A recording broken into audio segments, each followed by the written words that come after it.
Hey, can you hear me okay? Yes. Okay, good. I have a new setup today. Like every day, I have something different.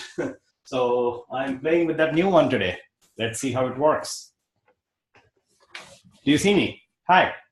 Do you see my video? Oh, yep. I can see you. Okay. So it's a change from what we used to do before. If this does not, if you find this is not working exactly like the way you want, please tell me because I will modify back to what we used to do again. So that should not be a problem. But I think I'm recording it. We have a few people already, and I'm going to show you the desktop and just quickly check whether you can see everything okay and all that good stuff. I also have updated the virtual machine, by the way, which means you have a new machine out there. And that machine should be usable whenever you are ready for it. You don't need to get it right away. There is no reason to get it right away unless you have a problem that you are likely running it. If you run into a problem, you will get the machine. I have provided it to you. It is this new one. I think most of you have received it already. If I check, I think most of you have it, except Tosin is just about to receive it. I had VirtualBox try to push a new download to me. I think I should just use the machine that we get that you send us, right? I think you are talking about two different things here. Let me describe what those things are so that you don't get confused. So I think they're related. They're very closely related, but very likely to cause confusion. The thing that I want to mention is there are two parts to it. So there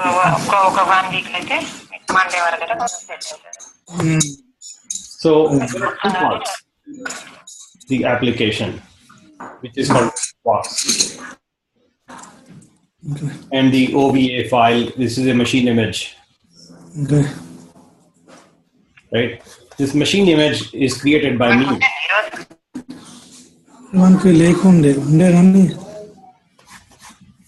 And VirtualBox is created by Oracle. This is open source. This is also open source. And what you're talking about is this app trying to push you an update. Right, exactly.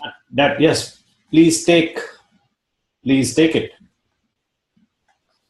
Please take that update later. Don't have to do it right now, but later. Yeah. Take it. Yeah. It's okay to take it. It is not necessary, but it's a good idea. Similarly, I have provided a new image, a machine image, and I have also pushed it to you. Please take it. But again, not necessary. Now, how do you take the machine image? You basically go to VirtualBox here, and you right-click and delete here and remove. And if you're not able to see it, if you want to see the whole thing properly in a full screen mode, I have another option that I would like to show you. And if you like that choice better, please tell me. I will show you that choice. Basically, it's a toggle. So I'm going to toggle just a minute, which should come up in one more minute, and we should be able to toggle then after that. There we go. So here I have a way to toggle it now. So if this is better, than what you had before, which is this one versus number 2, completely occupied by the display, you should tell me which one you want, and I can just easily toggle that. And with that understanding, please tell me if you want me to toggle, or I'll come back when I'm making a point. I'll come back to this other view, which is this one. And when I'm showing you my screen, I will go back to the full screen mode. That's what I intend to do. And that's how I plan it. So when I was talking about this thing going, you remove this thing, the idea would be that you completely click the remove button and delete all files. That's what I would like you to do for the Cloud Genius workstation. And then also get this application update from VirtualBox, which I have already received, by the way, but you should get that. And then once you are there, and then you import this new machine that we have with today's date, this one, it has a date of today. You please take that one, but take this first, then take this later. And then that should bring you up to date with both these applications, so the box itself and the machine image. There are two parts that we are talking about here. And I have done both of those steps, by the way, but you don't need to do right away, like at this moment. There's no need to do it. Okay, let's understand next steps. So I think many of you actually completed that exercise sequence, which was about, let me go there. So this, by the way, if the question I have for you is about quality of audio and video. Is this video right now clear compared to what we used to have the other classes sessions? We used to do a completely different method. Today is a different method. The question I have is this any better or worse than what we used to do before?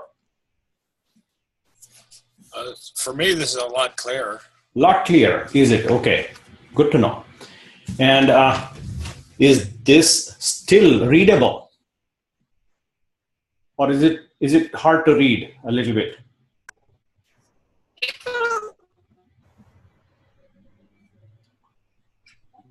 Yeah, I know I'm rushing ahead, but my question is it still readable? When you scroll it, you can't read it, but when it is stable, I think it is probably readable, right? So that is good to know. But if you want me to like go back to full screen mode, I can very easily toggle, no problem. So I have that setup. I'm actually playing around with a new setup. And if you don't like any of this, I'll just go back to what we used to have. Okay, having understood that part, let us see this thing.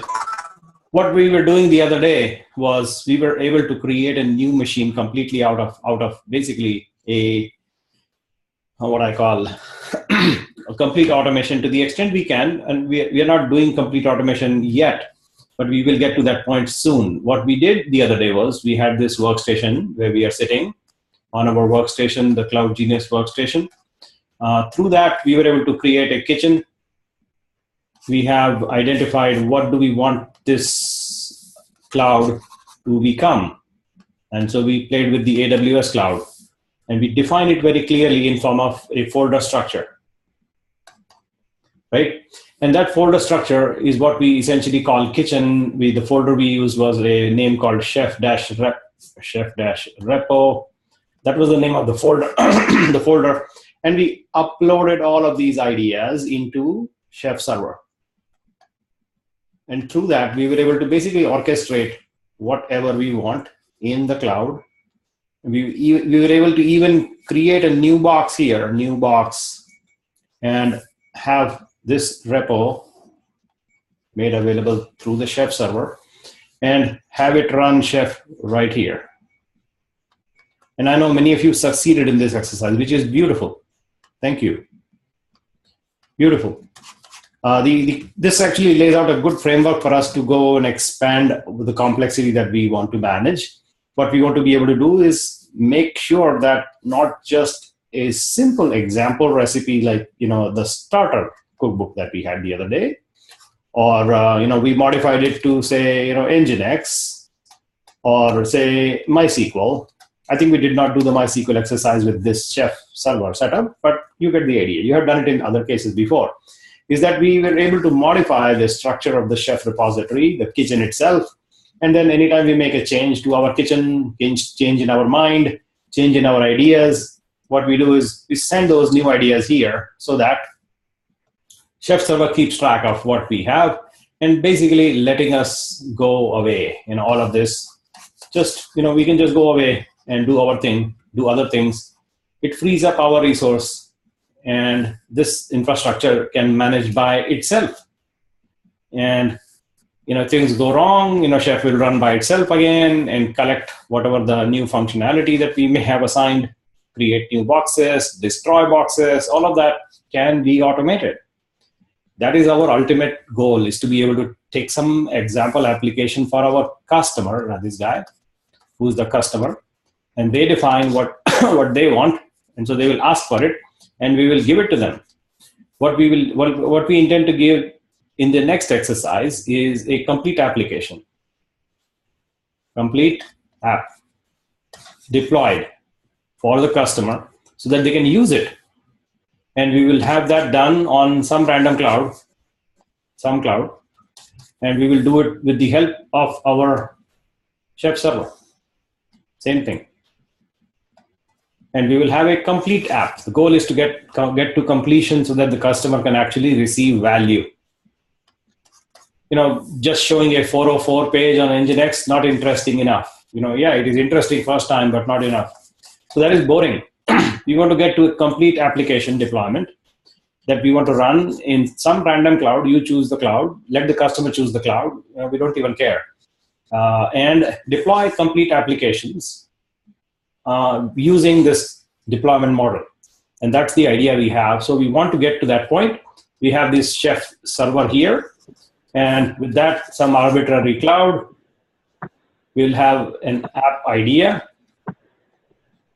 And we'll take that idea of the application. We convert that into a kitchen, a properly structured kitchen that not only include the application, but also the infrastructure and all the elements needed to make a full, complete application. And then take that kitchen, give it to the Chef server. And then we go on vacation. And this guy will automatically have the application create and run, maintain, and give it to the customer. That's the scenario we want to be able to accomplish. That's what we are beginning to do in the next exercise, which starts, I think, the module number 8. Module number 8, this point in Slack, we should have a link to it. I'm just pasting that link in Slack chat so that you know where to begin with. And so here, in this exercise, you will find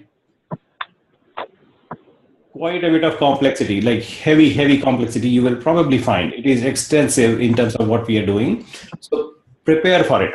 And I think with the issue that we ran into the machine with a particular dependency, I think it would be a good idea for you to actually update your machines. So on a workstation, can we work on multiple kitchen at the same time by having them in separate folders? Yes, the answer is yes, sir. Yes, sir, you can. The question was in Slack chat, can we have at a given time, can we have multiple projects? So one put that in my cloud, the other put that in your cloud, or doesn't even have to be cloud. It can be ABC. In various folders, you can have multiple kitchens. Each version can contain, whatever dependency diagram you want to put in terms of a gem file, or in terms of, Burks files. So you collect a collection of cookbooks. You specify which gems you want. You specify which Ruby version you want, and all of that. You basically, identify that dependency map in form of your kitchen that you have here. So like we had the My Cloud Kitchen, or your Cloud Kitchen, or ABC Kitchen, or XYZ Kitchen, doesn't matter. And you can have these things multiple on the same computer, the same workstation at the same time, because they don't run here at all. Nothing actually runs here. It runs on the cloud. So Chef runs here.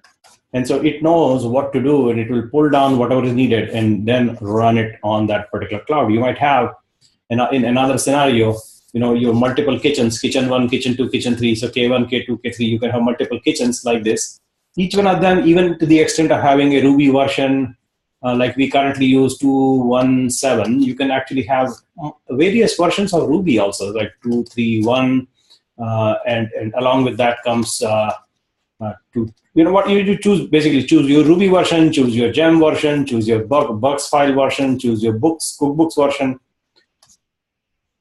You can choose whatever versioning that you want, and all packaged up nicely in form of a kitchen, and put all of that in a Git repository, and then send it over to your Chef server, and then you go on vacation.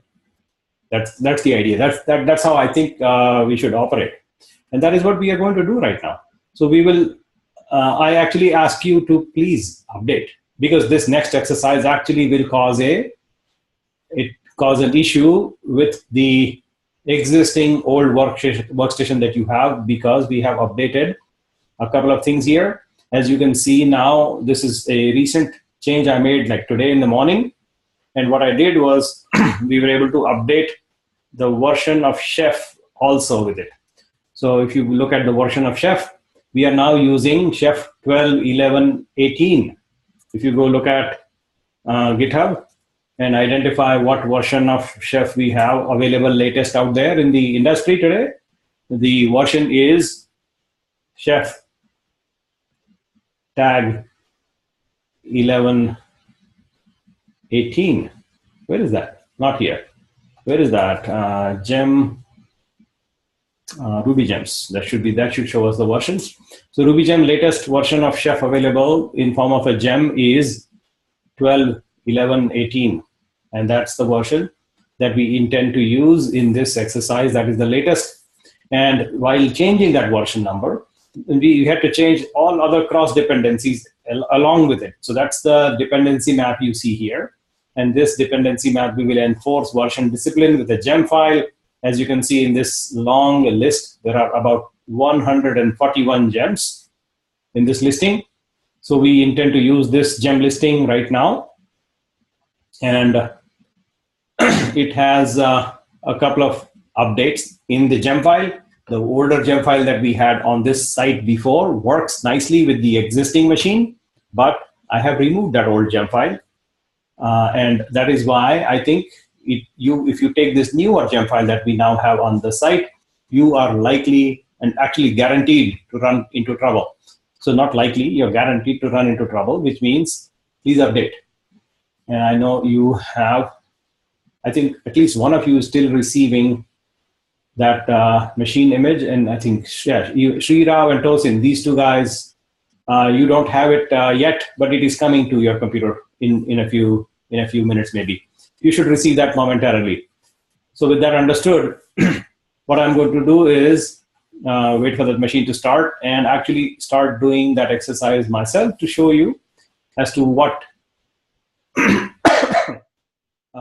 what that entails in terms of creating our idea, which is basically what we are really trying to accomplish is take a fully functional, comprehensive application in form of a kitchen and take it over to that Chef server and then have it run against some cloud somewhere. We'll run in multiple clouds, so don't worry about that part.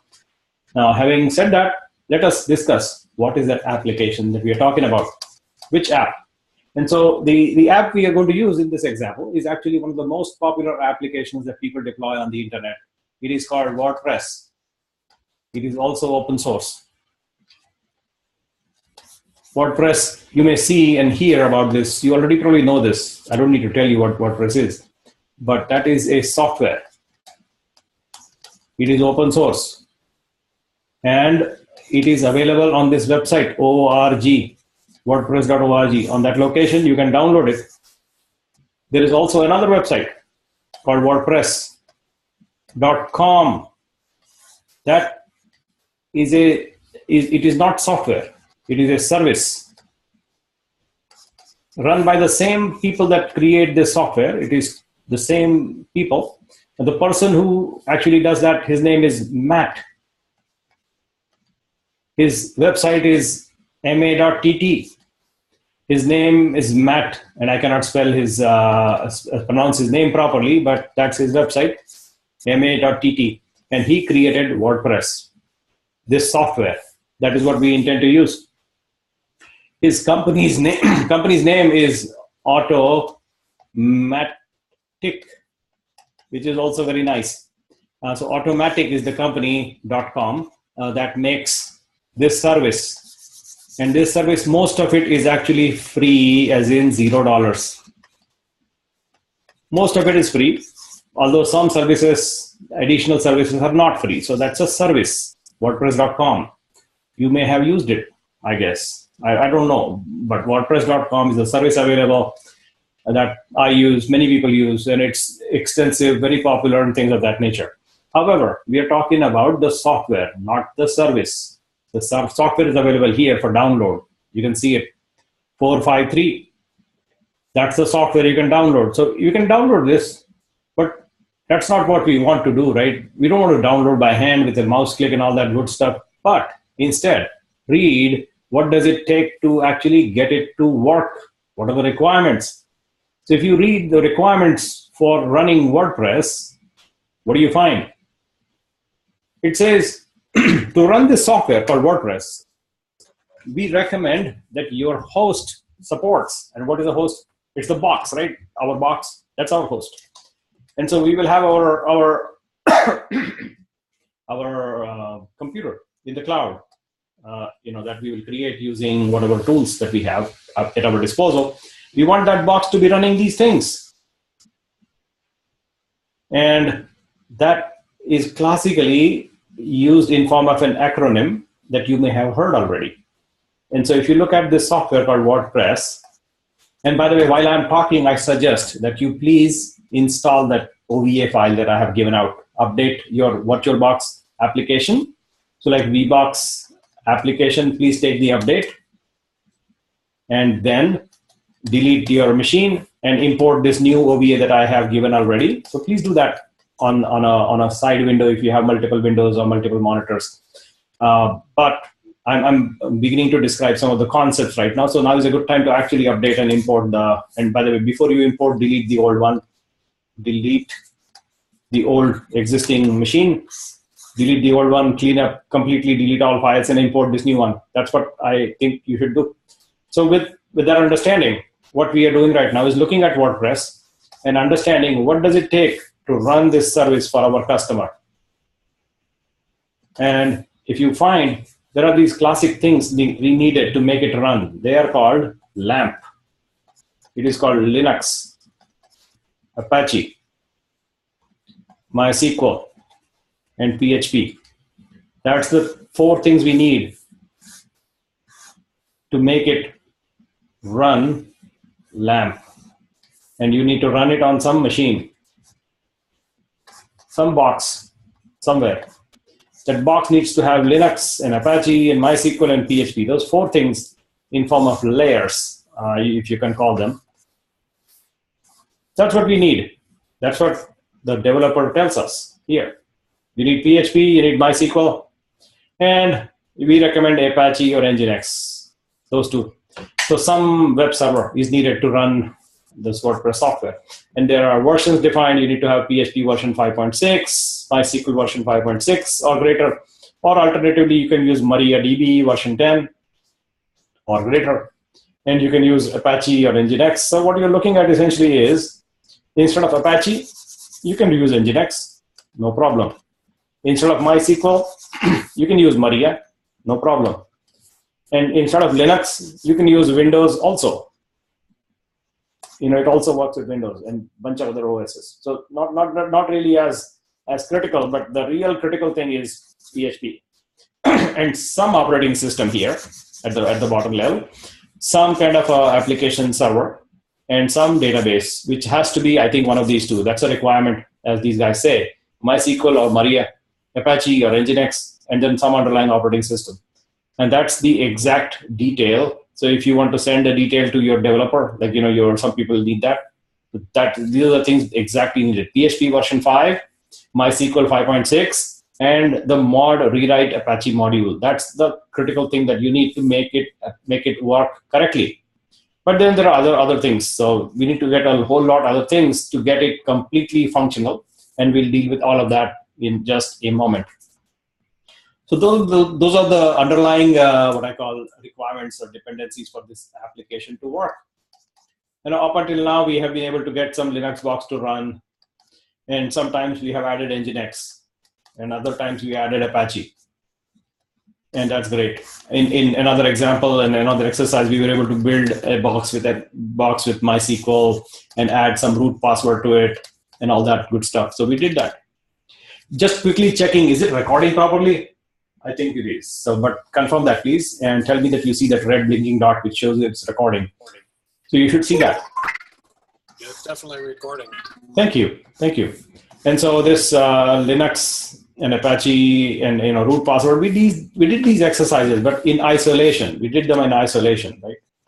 And so we want to be able to do other things also and make sure that they all completely comprehensively be done in form of a kitchen. So we want to do it through some kitchen creations that we will create for ourselves.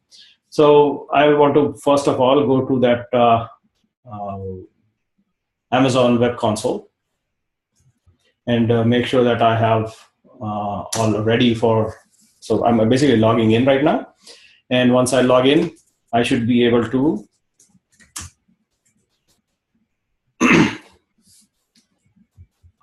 once I log in, I should be able to see some of the things that I wanted from there, which is the dependency map, and make sure that we have all the things needed to make it work.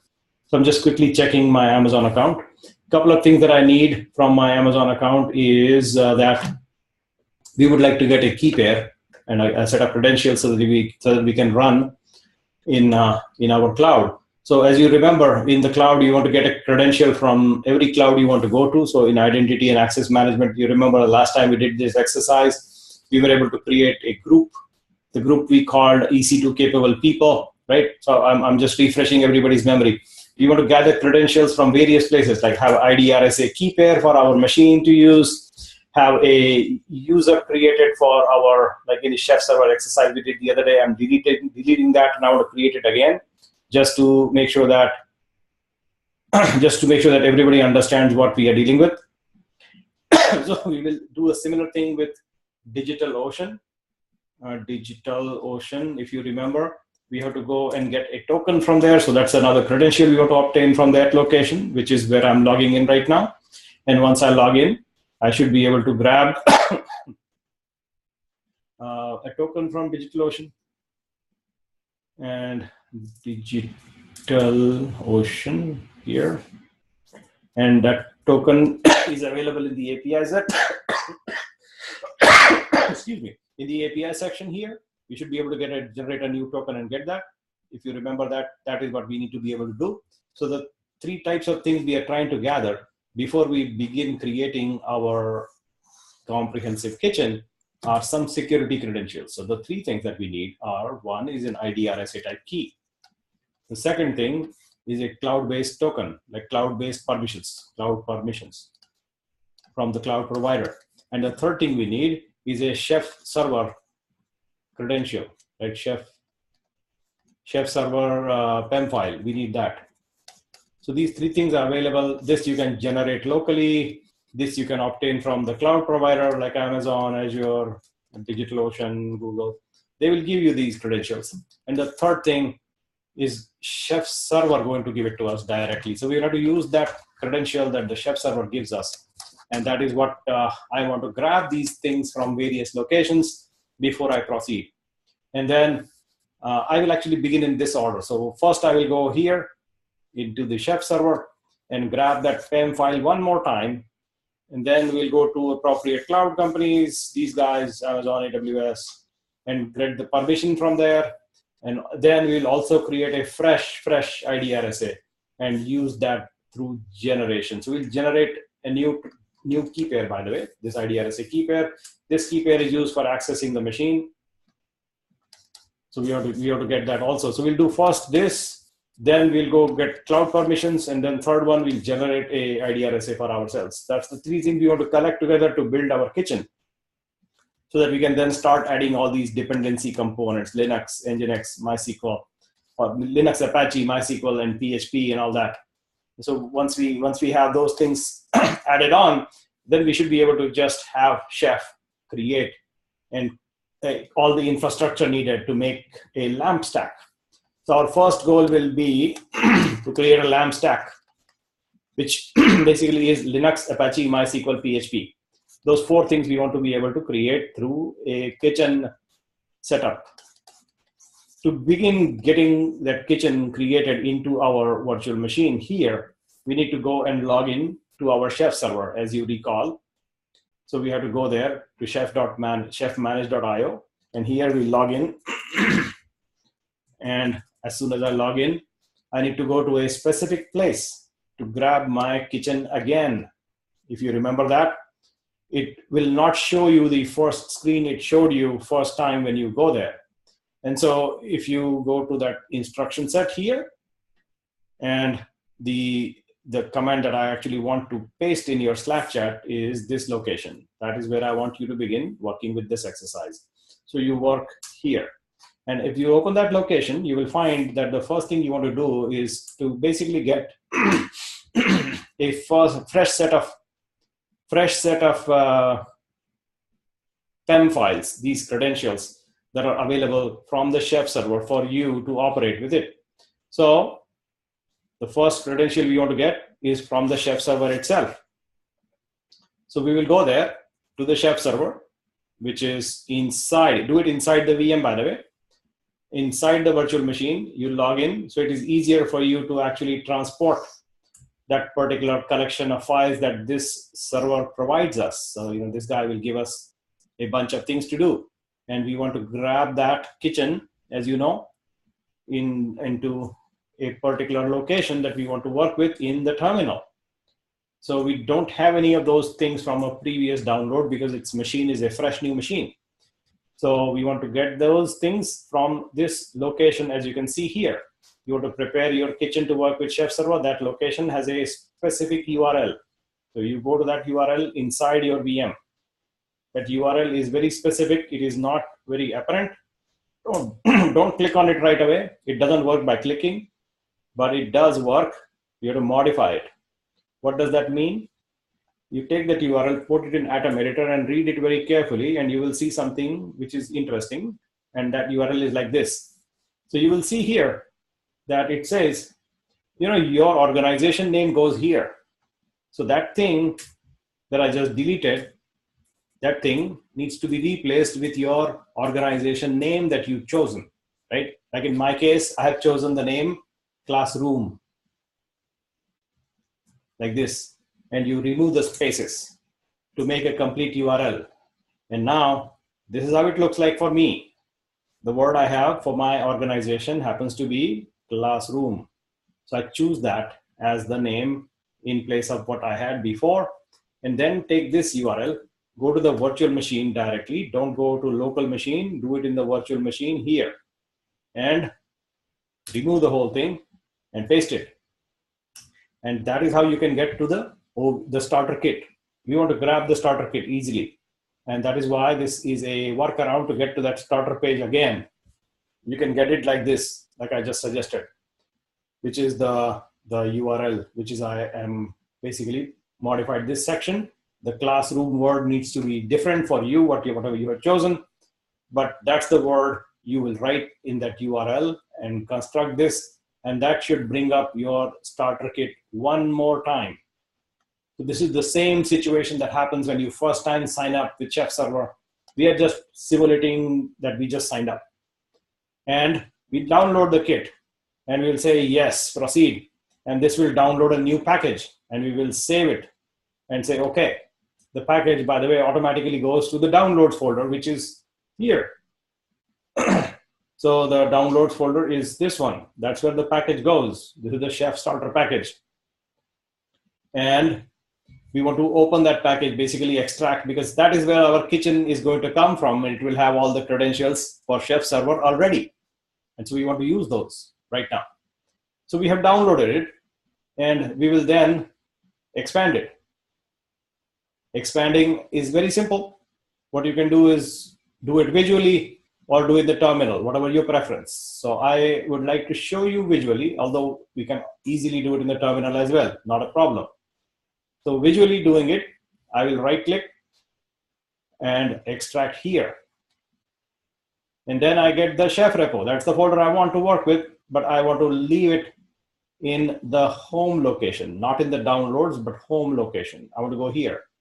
From the downloads, I will grab this folder and move it along, take it to the home folder and drop it in here at the bottom below this logo.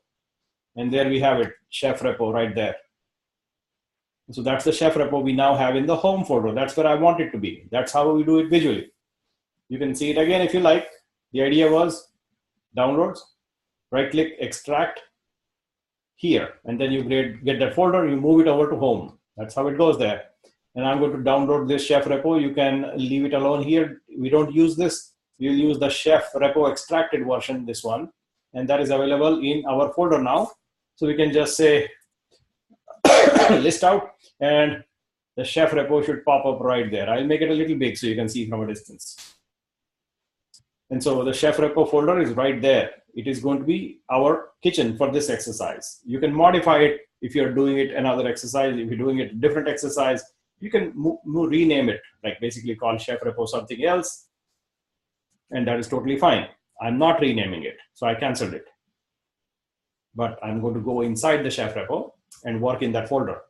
Now in that folder, I'll open Atom Editor, which is going to open up the contents of that folder, and we'll examine what it contains. And here it is opening up. So Atom opens up. I'm going to move the Atom Editor a little bit on the side so it does not interfere, and actually go side by side with the terminal on one hand, Atom on the other. We will see that we have a Chef folder. Maybe it's better to go like this so you can see better. So we have the .chef folder like this, in which you have a knife.rb file, which is what we need to modify. We will modify this. And then we have a PEM file. You want to keep that private and safe. That's the credential for you to access your Chef server.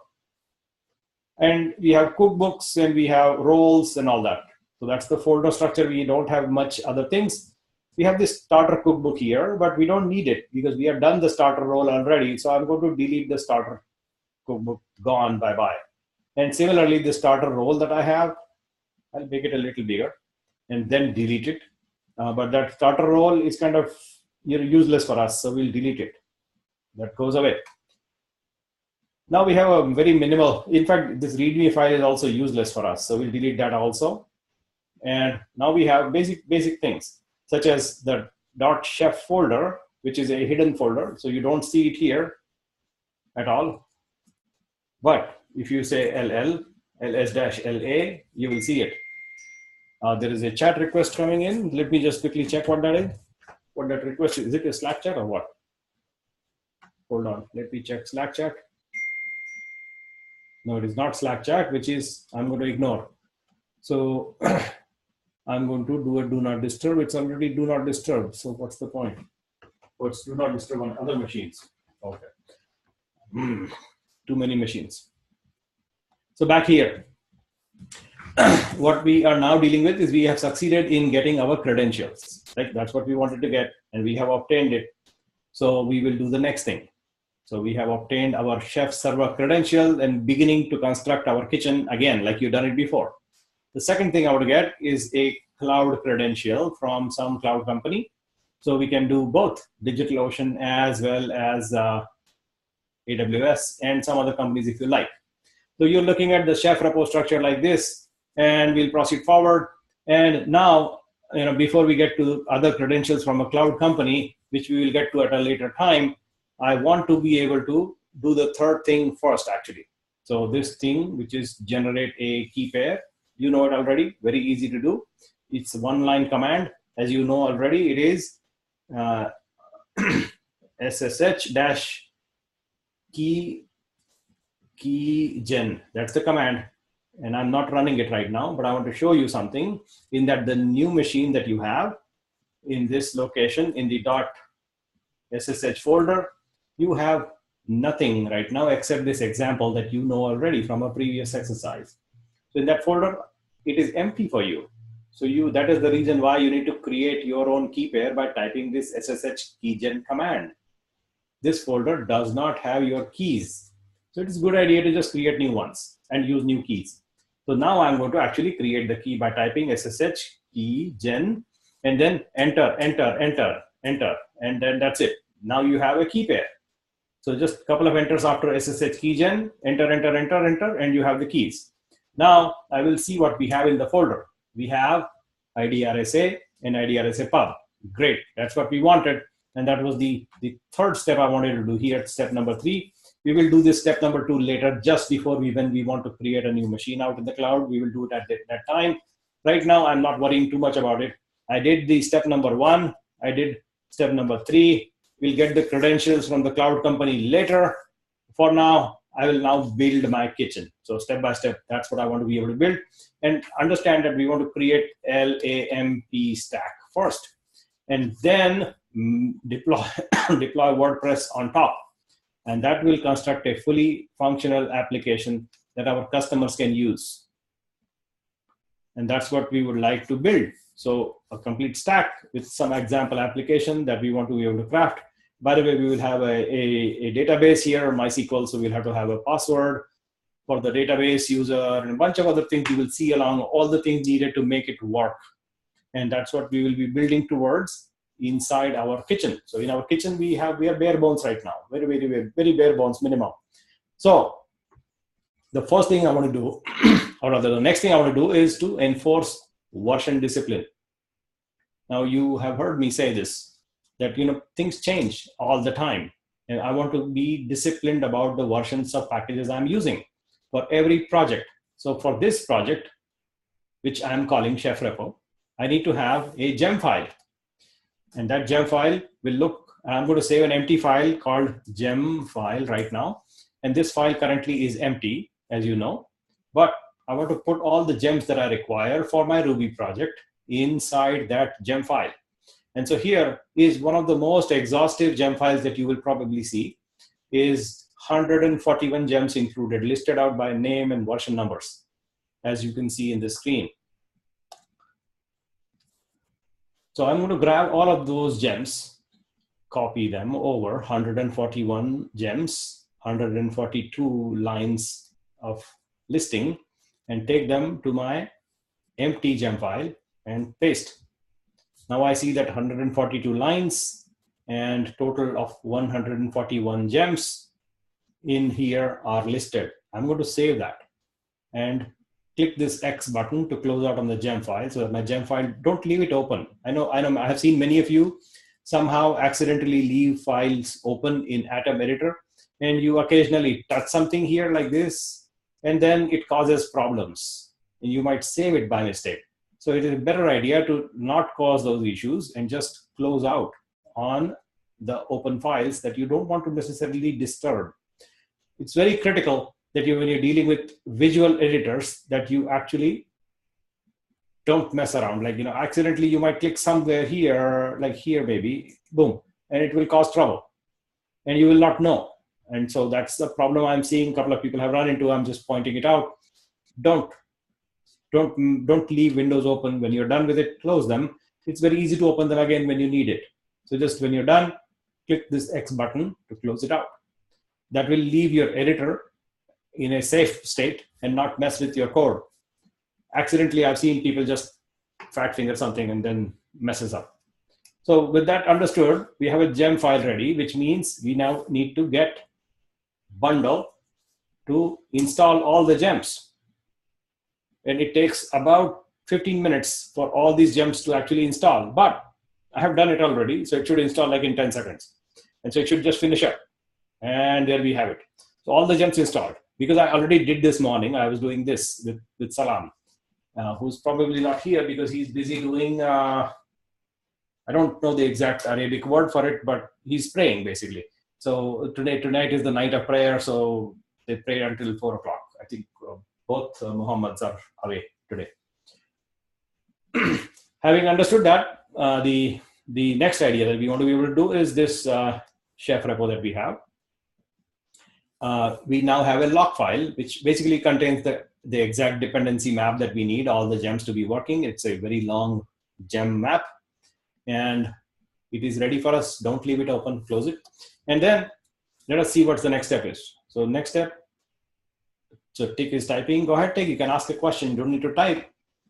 When we start a new kitchen or project, how do you come up with the inventory of items in the gem file? Beautiful question. Yes, I will answer that. Absolutely. So the idea is you actually look at what does the application here, like WordPress, require. And then we identify what do we need for that thing to actually work correctly. So we need Linux, okay, which means we need Chef to have it run. We need Apache, which is a cookbook that we need. We need this cookbook and this cookbook and all that. That's the cookbook level inventory of things we need. Now, in order for us to generate a list of gems, like the question he's asking, Tip is asking, how do you come up with the inventory of items needed for the gem file? That is a slightly different question. I just answered a question about how do you come up with the inventory of Burks file. So I'm answering your question, but just a minute, I need to answer this new question before I answer your gem file question. Slightly different. But this dependency map basically generates that you need to have Apache, MySQL, and PHP as the cookbooks you need. That's the dependency map you need for inventory for that goes into the Burks file.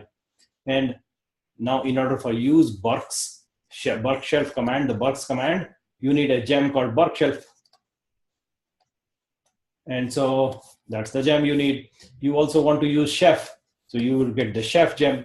You want to use EC2 Cloud. So you will get the Knife EC2 plugin, which is another gem. If you want to use DigitalOcean Cloud, then you will get the Knife DigitalOcean gem. That's another gem. And then for everything that you want to be able to do, as you begin with only these gems, like, if you remember, our previous exercises were very simple. In fact, it was a very short list of gems. Let's go look at our first few exercises, like here, and click here. In the previous exercise, which we were doing, our gem file was, how big was it? Let's see, next page should show us the gem file. Yeah, here, very short. So the answer is, I need Burks shelf, I need Chef, and then I need Knife EC2 and Knife DigitalOcean.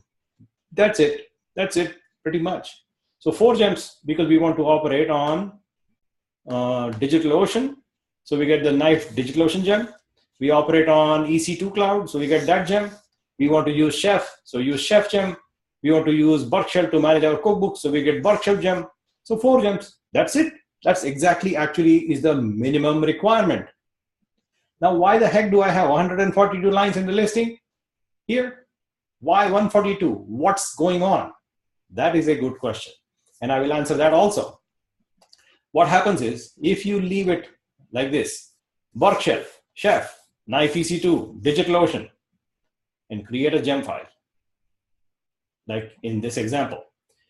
In fact, just until yesterday, this entire listing was only 4 gems.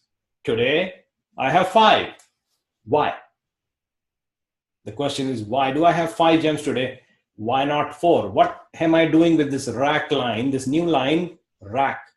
Why did I add it? The answer is, something happened in the ecosystem for open source that required a dependency change about a couple of days ago that I did not notice.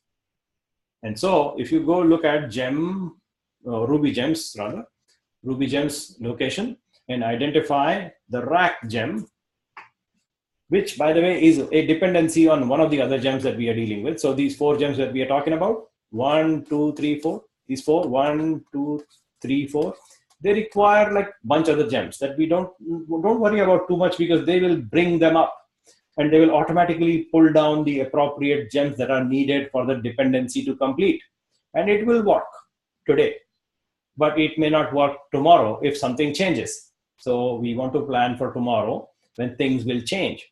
And so what has happened is that this exercise that I had here in this location, not this location, but this location, I did not have the rack gem 164 at all. Like it did not exist. I added it this morning. Now, why did I add this morning? Because Mohammed reported an issue. He said, rack 201. This is not working. Bundle command is failing. Now, why did it fail? Let's watch it very carefully. It failed because this new gem got released June 30th, which is when? Yesterday. Right? Today is what? July 1st. So yesterday, a new gem got released with a newer version number. So what's that? Date. And the release 201. Before that, it was release candidate, not final. Before that, it was alpha, not final. Before that, the version was 164. That was the latest stable until day before yesterday, 164. However, this new gem came along, 201, in June 30th, which is yesterday, and that gem 201 version has a requirement. The required Ruby version is 222. Whereas in our machine here, what is the version of Ruby we are currently using? 2.1. Hold on. Did I switch the Ruby version or what? Ouch. I think I bundle succeeded, right? So we should not have a problem. But I think some of you were using version 217. So we have RBENV versions. There are two versions of Ruby extra available apart from the system Ruby. There is a 217 Ruby, which is what we have been using up until now. But starting today, we will use this version. So slightly changed version that you will notice 223. And this version was the required version, which made me update the Ruby required version for that particular rack gem, which happens to be a dependency. Now, having done this, what I basically did is made sure that I am forcing the rack gem to use the older one. And that is what I made sure by adding this extra gem line. If you have multiple gem lines in here that you don't use currently, it is totally okay. But if you leave it alone and don't have this line at all, it will pick up 201, which is the latest starting June 30. And therefore, if you are using an older version of Ruby, like we were using before, until yesterday, we were using 217. Starting today in this virtual machine, we have changed it to 223. So that problem goes away. That's one change. There are many little changes I made in the machine as well as in the Ruby gems and all the dependency maps. I made all that since this morning. I was doing all that. But the point is, you need to write down every dependency that you have, and that is how you slowly build up a list of gems that you need to put in your gem file.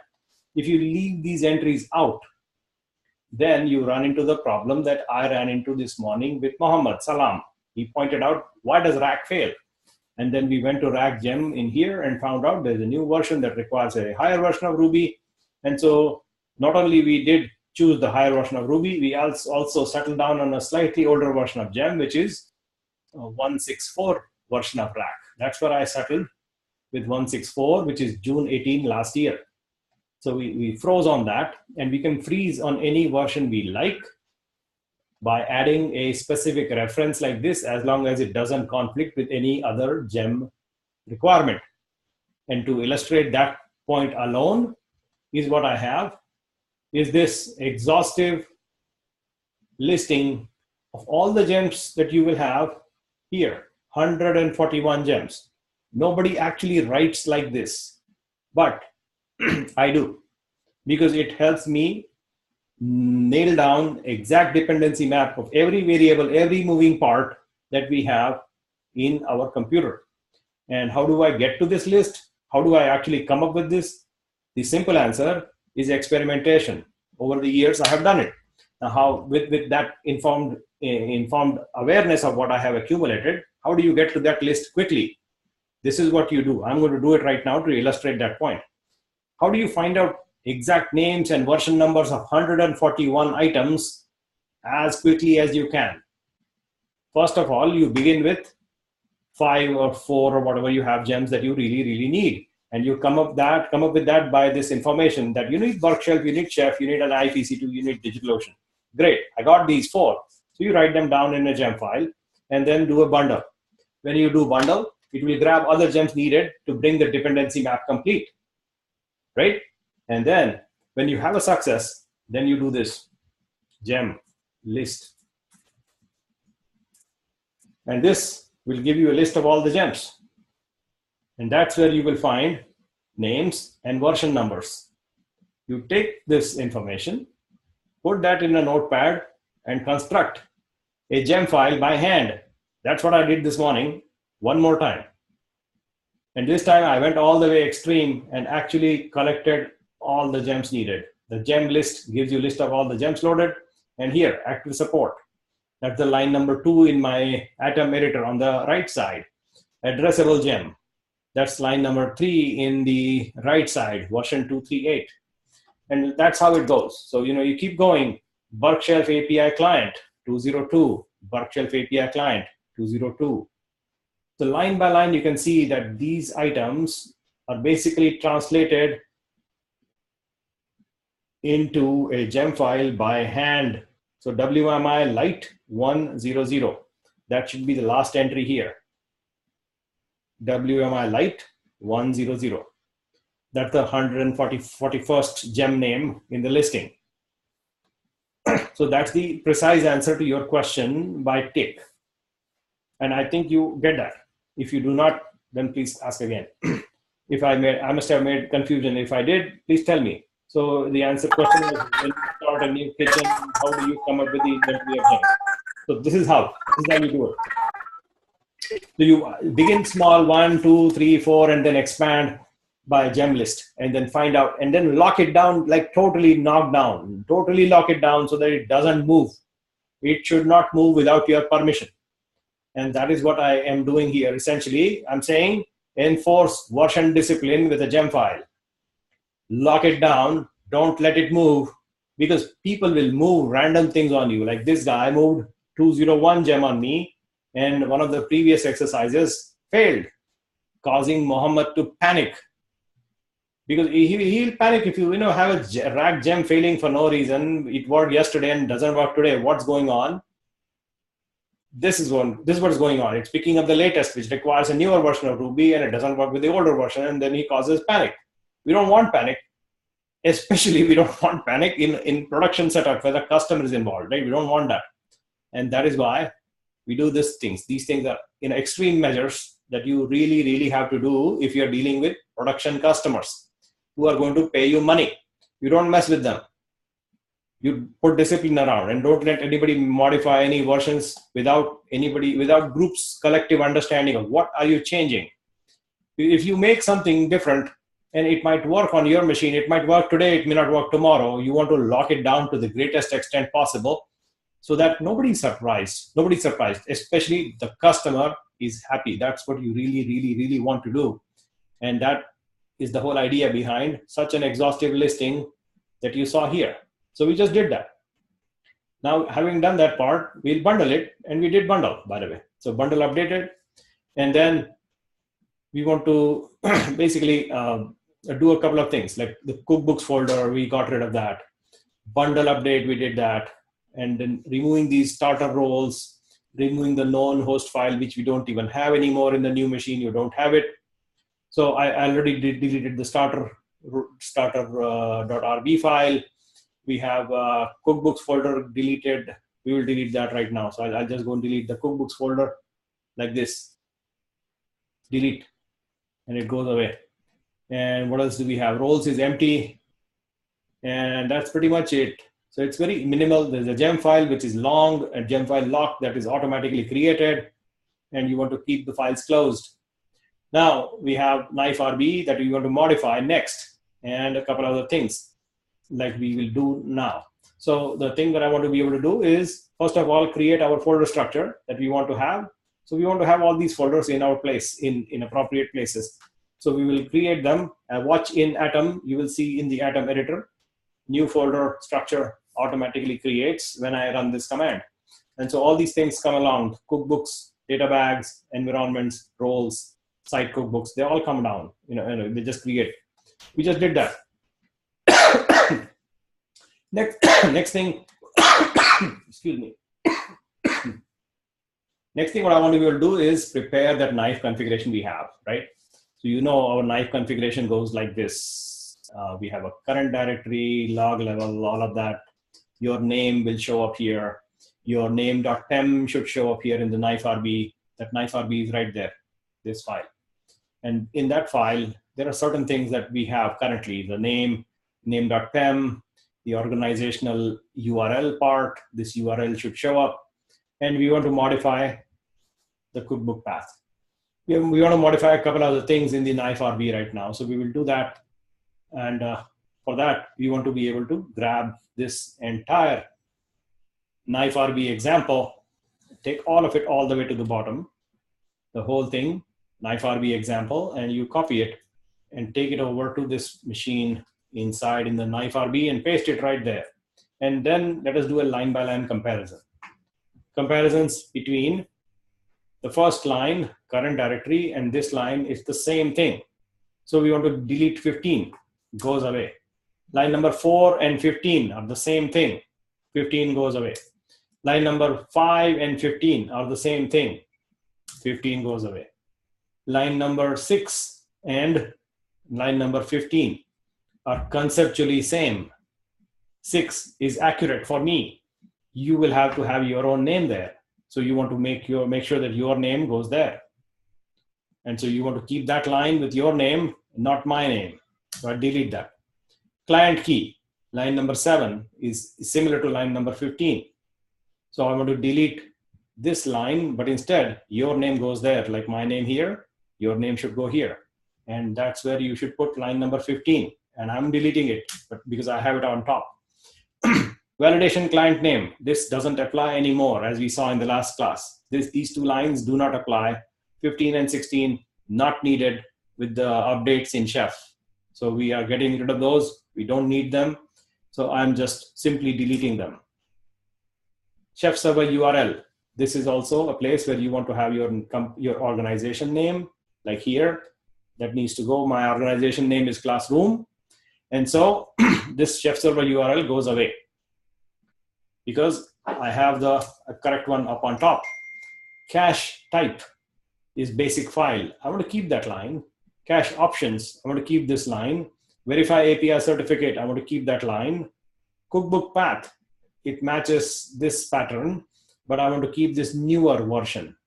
This is limited to only cookbooks, but I want to include the site cookbooks folder as well. So I'm deleting this line number 11. That goes away. And now I will, make some, make things tidy here a little bit. And you can add other things like copyright, cookbook email, cookbook license, and these fields automatically go into any cookbooks you create. So you will get a copyright included for any creations that you will create. If you create a cookbook, which you will, by the way, and if you have these entries in lines number 14, 15, and 16, it will automatically pick up those entries from there and drop it in the right location inside the cookbook, as you will see when we create a cookbook for ourselves. Next, we want to grab those credentials from some cloud companies like this, and like this, the DigitalOcean example, AWS example, and you can have more examples if you have other gems. In our case, we have not really worried about other gems, so we are dealing with only 2 clouds. We have these 2 plugins, and those 2 plugins have a method, and the method described is like, this is how you actually provide credentials. So you go to that location, generate a credential, and put it in that location like that, and like that. That's what you will do. So now is a good time to actually do that part, which is I will go to Amazon, and in there, I will create a new user. And before I create a user, I need to have a group. That group should be having the capability to manage EC2 for my people in the company. So I'll create a new group, call them EC2 dudes, or rather dudettes or whatever. So EC2 persons is probably more appropriate. So groups. So groups, I will create a new group called EC2 people. And next step, I will attach a policy for that group members to have full access to Amazon Cloud in EC2 portion of Amazon Cloud. Not everything, just the EC2. So I'm giving them full access to EC2 right there by checking it off. And then next step. And then create that group. So I have a group now, which has no people, just a group name. It is called EC2 people. It has the permission for EC2 full access. However, there are no people in there. So we need to have a person. That person we will call, let's call him, July for 2016. That's the name of the person, for example. And so this July person that I just named, which is a very non-creative way of naming a thing, a person, but I'm going to generate a key for him. So here we go, create. And I'm going to see those credentials, copy them over item by item. So I'm just copying that detail from here for this person, and then close, and then close the window. And then attach that person called July. This person should be attached to a group, add user to group. And I want to add this guy to EC2 people, like that. So now this person, July, has a membership in the EC2 people club. And with that club membership, he is able to get the permission to modify EC2 in the Amazon cloud. That's how permissions are allocated in the context of Amazon, as you see here. I'm going to take those credentials that I have copied over and paste them right in this location, like this. And here I have my secret access key that I want to bring from this location. So cut it from here, put it right there. And this access key that I have, cut it from here, put it right there, like this. And I don't need this detail, so I can get rid of that. That's how you should save in your Amazon example. And I'll do the same thing now for DigitalOcean token. I'll go to my DO cloud, which is somewhere here. And then generate a token. We'll call it July. Generate the token, copy the whole token, and then bring it to my terminal, put the token in place of this, change this, and paste. That's how my token is placed in the right location. I want to make sure that I have it saved correctly. So yes, it is. There is a trailing quote you don't want to miss. You want to carefully watch that it has a trailing quote. That is important. And a beginning quote, that is also important. So that is now correctly saved. So I'm going to close it. And now my knife RB file is correctly configured. I'm going to close that window and move it on the side. Having done this, we are now technically connected to our clouds. So in our cloud, I should also point out one more thing, which is my region selected is US West number 2. That's the region I have chosen. Your region will be different. Doesn't have to be different, but it can be different if you like. Now, having said, the thing that we now want to test is whether this workstation is able to connect to the cloud that we want to work with and correctly operate on the cloud. So let us go see bundle, exec, and knife EC2 server list. Let us go to Amazon Cloud and find out what do we have there. And we have absolutely nothing. But at least we were successfully able to connect and see that the cloud has nothing running, which is exactly what I expected. And that is nice to know. Similarly, I want to connect to the other cloud called DigitalOcean. So it has a slightly different way of asking the same question. And the different way is bundle, exec, knife, digital _ocean _ ocean. And by the way, it is an ocean of whatever. It's not a cloud, it's actually an ocean. I mean, all these, with the words cloud and ocean, they're all BS words. I mean, it has no meaning. It's a marketing word. So cloud and machines. And ocean will have droplets. So they come up with the name droplets. And then you list out all the droplets in the DigitalOcean, which is a fancy way of describing nonsense. Basically, it's computers sitting out there and you just call them droplets. Some people call it machines, some people call it instances, but it's all, marketing gimmick. So the problem is these marketing gimmicks come up in code and in terminal commands, which is I dislike. We should have consistent way of dealing with everything, but we don't. So we just have to deal with it. So that's what we have, DigitalOcean and a droplet. And by the way, I have no droplets and I have no servers either. And so similarly, if you have other bundles such as knife, Google, you will say bundle exec, knife, Google server list, or knife Rackspace server list, or knife Azure server list. So same concepts apply to a variety of clouds. You need to just have the appropriate plugin like knife EC2, like knife DO, like knife Google, like Rackspace, knife Azure, knife whatever. That's what is needed. And then you plug them into your Knife RB, put your credentials in that location like that, like this for AWS, like this for DigitalOcean. You can have more for other companies, other clouds, and they will all work conceptually the same way. Not exactly the same way, but this the naming is different. The server list, droplet list. Concept is the same though. So conceptually it's the same, but companies brand things differently. Okay, whatever. Having said, let's proceed forward. So we have now modified our Knife RB file, which is basically preparing our configuration. It knows what to do. And now is a good time to put things in Git control, right? So we have this, lots of things in here. We want to put everything inside a Git repository. So we will, as you know, we've done Git exercises last time. So we will add a Git repository in this folder. So Git init, and then Git add, and then Git commit.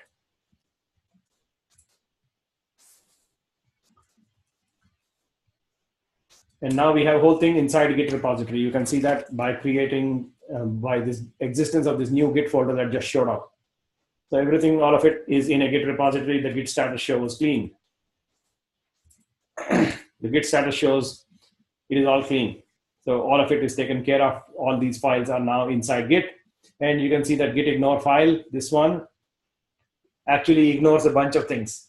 What does it ignore? It does not add PEM files inside the .chef folder, which are private to you. So this private PEM file that you see here, the nilesh.pem, it does not get added to Git. You will eventually create an encrypted data bag secret for encrypting your data bags. That secret also does not get added to Git. It will show up here inside the .chef folder when we create it, but it is hidden from everybody else. It does not go to Git because we want to not give it to anybody else, but it is for our team, just for us. So we don't want to expose that secret unnecessarily. So we, by design, hide it by Git. I hide it from Git by putting a line like this, line number 3 in Git ignore. This file, ignore, is what we want to hide it. And we want to basically say that, you know what, don't look at my PEM file. Don't look at my encrypted data bag secret. That's what we just did here by this git ignore line that we have. There are lots of other things we're ignoring, but we don't need to worry about that. These are just scruffed, useless things that appear in folders occasionally, and you want to get rid of those. It's a generic ignore file, but the relevant things for our perspective are these things, these 3 things. Having done that, let us identify the next step, which is we want to now think about what do we actually want this thing to install. So we want to get a bunch of cookbooks that we need to have. And what we really need to do is essentially get those dependencies in place. So like Linux, we will have on the underlying machine, we need to have Apache. We need to have MySQL. We need to have PHP. So to get these cookbooks, we basically begin collecting inventory. And we see that, these cookbooks are needed. So we have the MySQL cookbook. We have the Apache cookbook. We have the PHP cookbook. Where is PHP? There, PHP cookbook. These cookbooks are called out by names and version numbers. But then other listing that you have here in the inventory that we will call in a slightly different example, by the way. This is a slightly different way of gathering the cookbooks, which is a new thing that I think I never mentioned, but I should mention. The new thing is, up until now, we were using this gem called Burke Shelf. And this Burke Shelf, what it did is, went to the community site. The community site was called Supermarket. And it gathered all those gems for us. Gathered all these cookbooks for us. The supermarket, go to the supermarket, get these books for us. That's what Burke Shelf did for us. And like in open source, for everything, there are multiple ways of doing the same thing. That's a fact of life. So in this example, we are using a different gem. It's called librarian. And it uses a file called chef file. Concept is very, very same, basically the same. Same concept, but the name is librarian. And you basically say, librarian, please go to the supermarket, get me these books. So the librarian will go to the supermarket and get you the books. And you give that librarian a list, and the list is called chef file. That's the idea. So very, very similar to Burke's shelf. Burke's file is librarian chef file. Just another gem. No difference as such. Very, very same concept. Basically the same concept. So we want to create this time, instead of a Burke's file, a new file called chef file. Slightly different name, chef file. Slightly different way of writing, but the concept is pretty much the same. You remove this librarian and say Burke shelf, and you remove this chef file and call it Burke's file. It's the same idea. There are just multiple ways of doing the same thing. Different people come together, form different teams, and create open source projects. And we have both. We'll use both just to be able to use and say that we did. There's no logic as such in using chef file in this example, except that I just want to talk about chef file because there is another way of accomplishing the same. And chef file and the librarian way of doing things, a little bit older way of doing things. Burke shelf is newer and is actually better in its capabilities today. So that's why I actually have started using Burke shelf. But in this example, we are using chef file for just purpose of illustration. The purpose essentially is that we will get these cookbooks down to our machine. So we will grab that thing and put that in a chef file as opposed to Burke's file.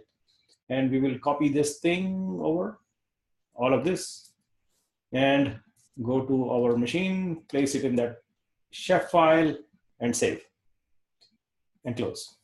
Now, at this moment, what we have is that that chef file is ready, but we haven't actually run the action of gathering those books and bringing them down to our location. We haven't done that part. We will do that momentarily. In fact, here, request librarian to gather the books for you that you prescribe in the chef file. So that's the gathering command. But before we gather, I want to add a couple of things in git ignore.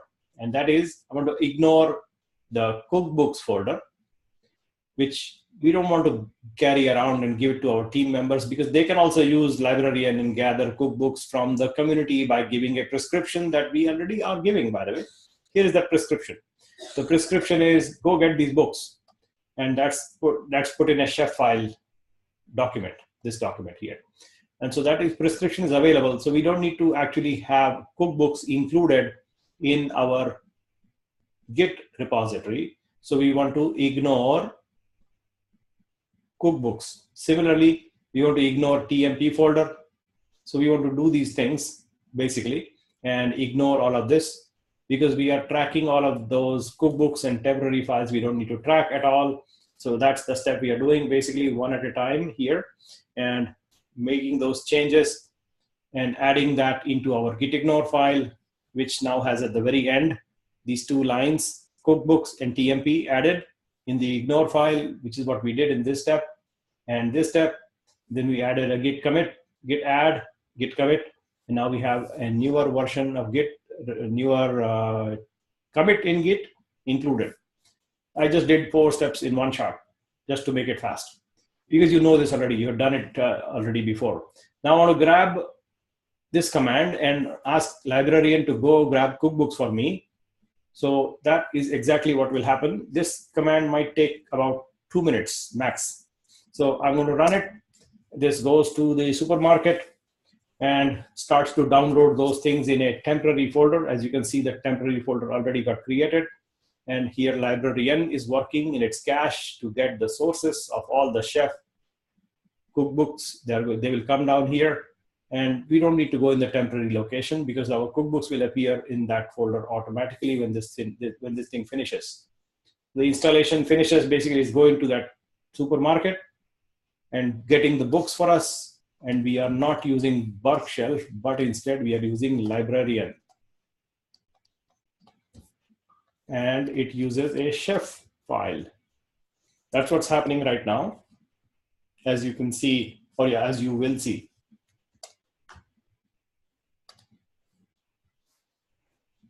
Takes a couple of minutes for it to download. It's a little load. The load is actually quite heavy on, and lots of cookbook coming down, in fact. So the books that are coming down will be placed in the cookbooks folder. That's what you will see momentarily.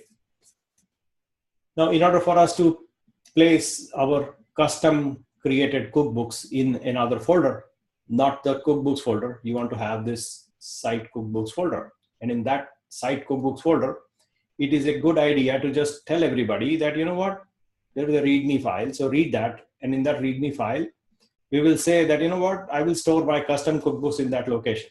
And that's the change I'm making in these 4 commands. I will run them as soon as this thing finishes, but I don't need to wait for it to finish. I can just open a new terminal, and in that terminal, run these 4 commands right now. And by doing that, what I just did is created this README file in which I'm saying, store custom cookbooks in here. That README basically calls out that my custom cookbooks are stored in this location. That's what I just did. And I don't need the second terminal anymore right now, so I'll quit. I'm proceeding forward while this runs. And the next step is to, to get these cookbooks that we now have and send them over to the chef server that we have in our place. So we want to make room for our books. So we want to delete all the old cookbooks we might have there from a previous exercise. This step is not necessary, not at all necessary. But just to show you that you want to start a clean slate and you want to be able to see and understand what the chef server is doing and showing it to you visually, I'm going to delete all the existing cookbooks we currently have, for which I need another terminal. So I'm opening another terminal, and I am making sure that I am in that chef repo folder, and I'm going to invoke this command, basically bulk deleting all the books we have in the chef server. And so it will delete all these books that we have there one by one. By the way, on the other hand, you see that this librarian went to the supermarket and downloaded all these books for us. And these books are now available in our cookbooks folder right there. They're all there here. This is what we wanted, and this is what happened. Librarian went to the bookstore, I should call it supermarket, and got the books. Great. Next, we are on the side cleaning up our chef server. As you know, the cleanup is happening, and it happened. So the books are all clean from the chef server side, which is basically cleaning it up. And now we want to upload all our currently generated latest cookbooks up to the chef server. So all these cookbooks that we have, we want to send them over into the chef server. So currently, if you say bundle exec knife EC2, not knife cookbook list, you will see nothing because we just deleted all of it, right? Now we'll send all of these books up to the cookbook. All these cookbooks will go to the chef server right now. It is going right now. And this also takes a little time because the books are heavy. So books will go to the chef server. And at this time, I think it's a good idea to discuss one thing, which is, why do I have to have the cookbooks come down to my machine and then send it to the chef server? Why can't the chef server automatically get the books?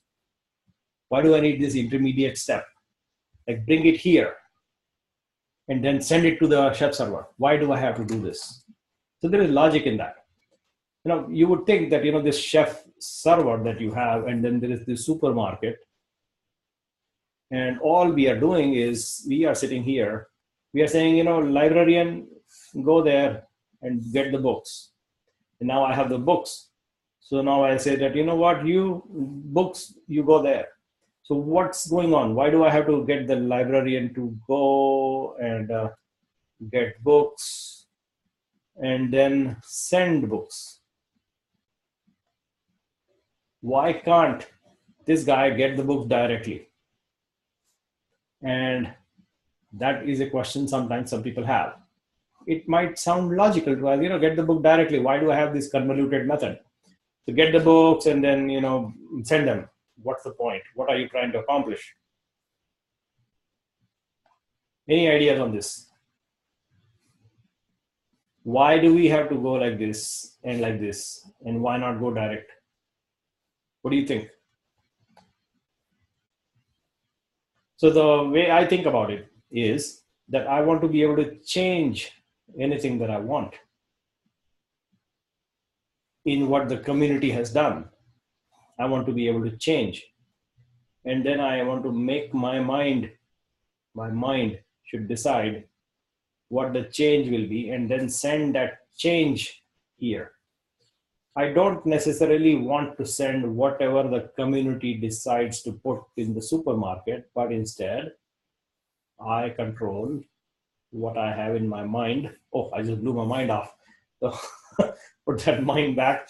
Whatever I have in my mind, I will put that here in form of changes to my kitchen and then send my idea. This is my idea that needs to go to the chef server, not some other person's idea. These ideas are from other people, but that is not my idea. So I want to make it mine. I want to change it, make it my idea, modify it if I want to, add my custom cookbooks if I have to, like site cookbooks, for example, that we will create momentarily.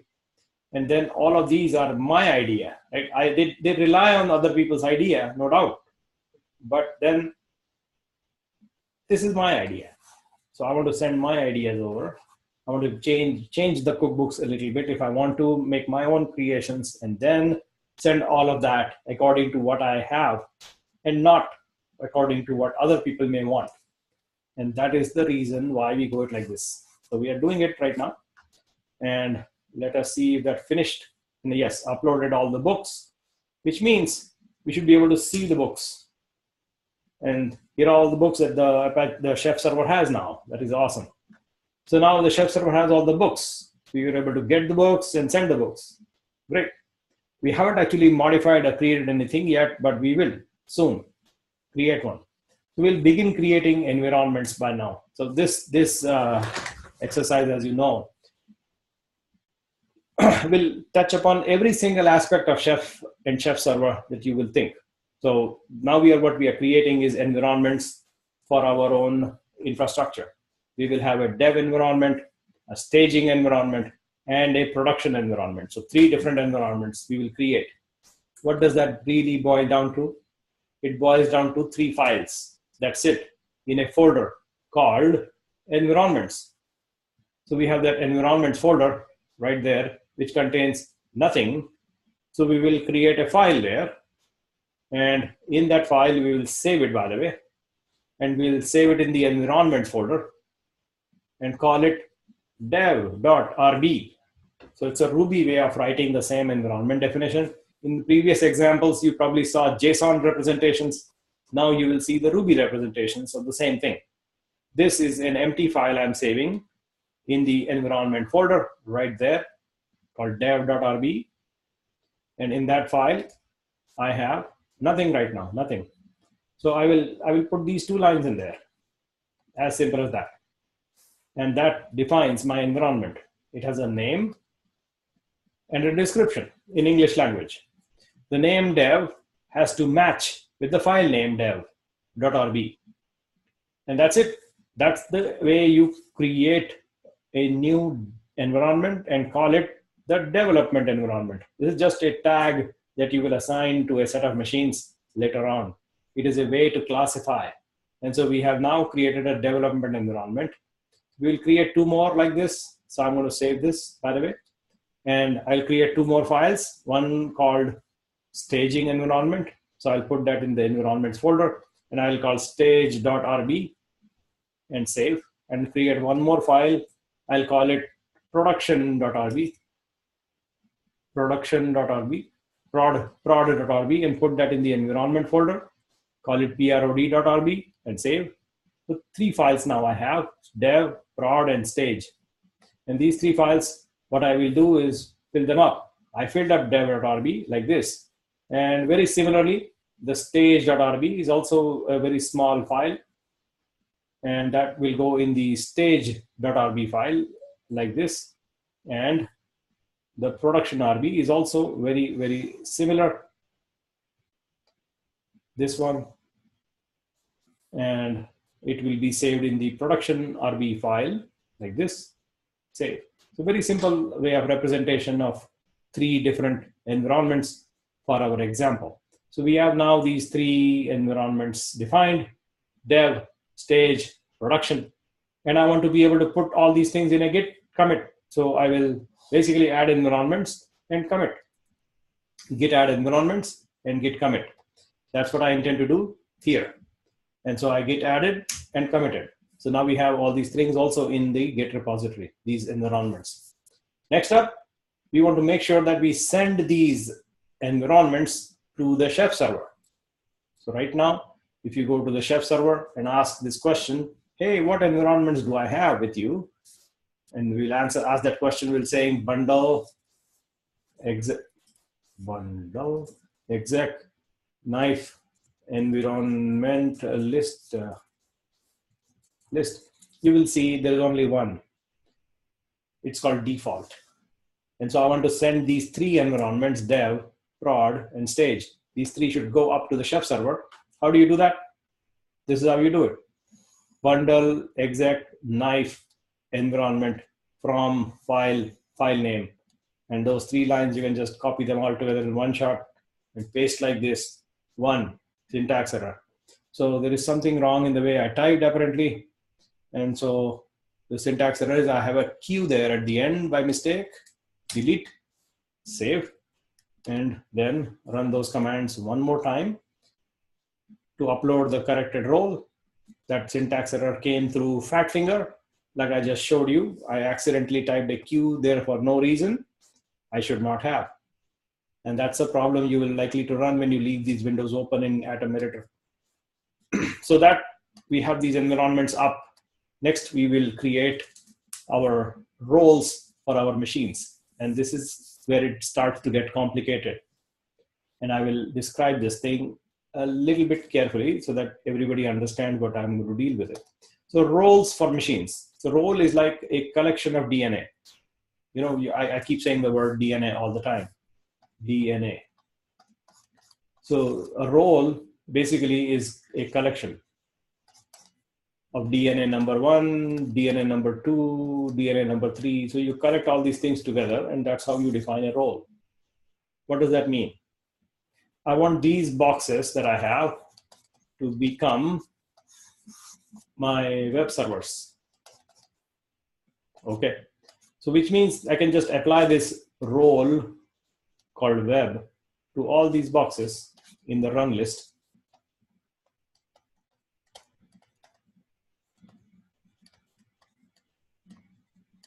And then all these boxes will automatically become the web server. Whatever that web server is, whether it's Nginx or Apache or God knows who. It doesn't matter. All I am doing is basically putting my DNA information in the role itself and assigning that role to this box, this box, this box, this box, and any number of boxes that I might have. I can add hundreds and thousands of those. All of these boxes will become my web servers. That's how a role is defined. Similarly, I would like to have these 2 large boxes become my database servers.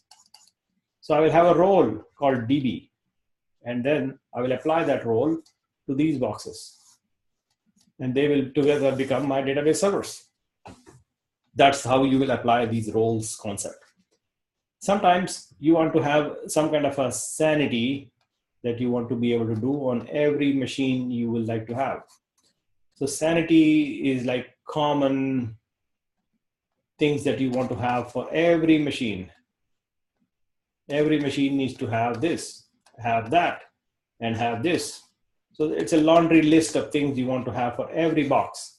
And so I tend to use the word base as the name for a role that I will apply to every box I have, because that's the thing that contains common sanity requirements that are common to every box.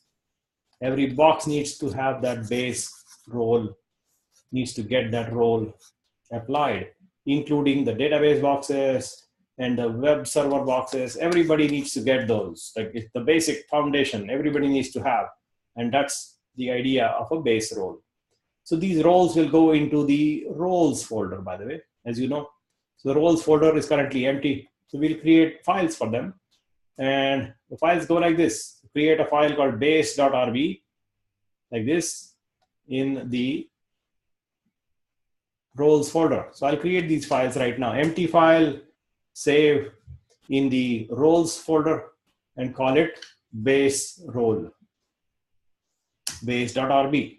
Another empty file, we'll call it, what's the name we'll use? Web server.rb.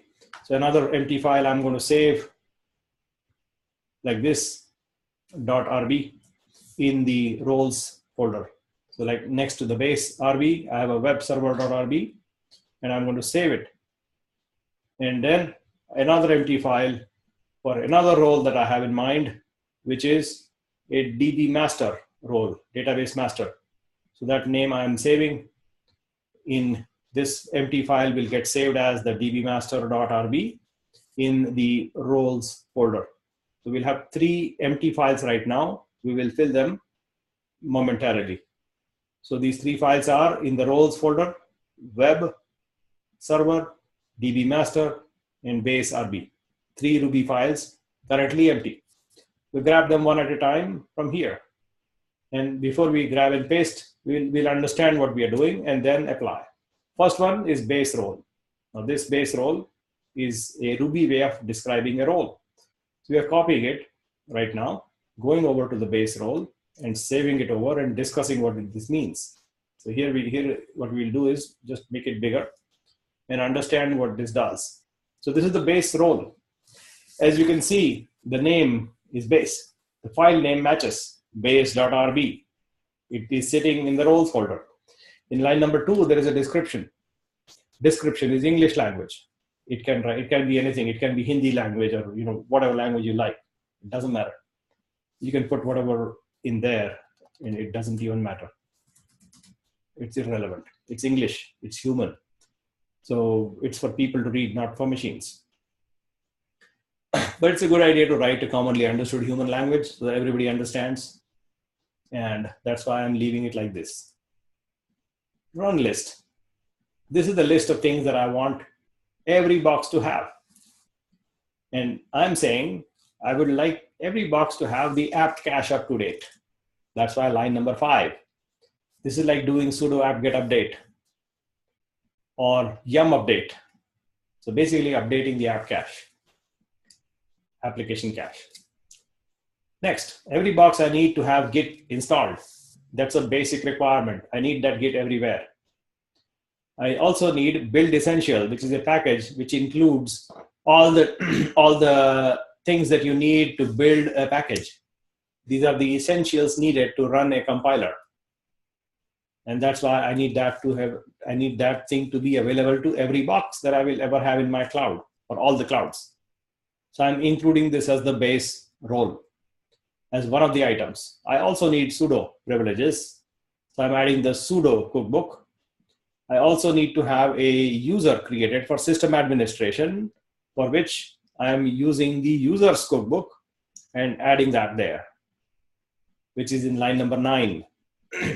I also have a cookbook for Vim, which is my personal favorite editor, but I'm not inflicting on you. I know some of you may already use Vim, and some of you actually like it. And I also like it. But whenever I use Vim in the bootcamp, people either love it or just hate me. And so I have actually stopped using Vim in the bootcamp to the extent I can. I don't use it. Although you may have seen me editing occasionally, I'll just quickly say edit something in VI. And you don't want to see me doing that because there is a joke behind this. The joke is that people, this VI thing, by the way, this Vim is created in how many years? 24 years ago, right? And I think there is an even older version of VI, I think VI editor. So let's go find that. So it's probably about maybe 40 years old, this older version, not Vim, but VI. So VI as the editor is created 40 years ago in 1976 by Bill Joy. And the joke is that people are still using VI because they don't know how to get out of it. And if you understand the joke, you can laugh. It is a cryptic joke. The people are still using VI because they don't know how to get out of it. And that's how VI is. It is so hard to get out of VI if you don't know what you're doing. If you get stuck like this, you don't know how to come out of it. You can do whatever you want and it won't come out. That's the problem. So you need to know exactly how to use, and the help is not there. But VI is super powerful and I love it, and it's in my finger memory and all that. But let's not talk about VI too much. That was a joke. So if you have understood, you should joke or at least laugh in the Slack chat, if not loudly. In line number 10, we are adding that recipe because I like it. There's no other reason to have it. Actually, there is a reason. The reason is that not every computer will have a visual interface like this Atom editor. Not everybody will have a visual editor available to you. So you need to use VI sometimes. If the machine is available only to you in a terminal, like for example, this box that I have, I can access this machine only through the terminal. There is no other way to connect to that box. For me, hold on. So the Docker host that I have in, I don't have my public keys there.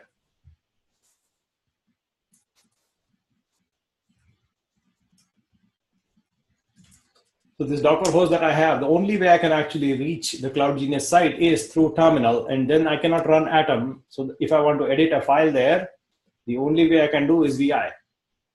There is no other way. And that is one of the reasons why I add it.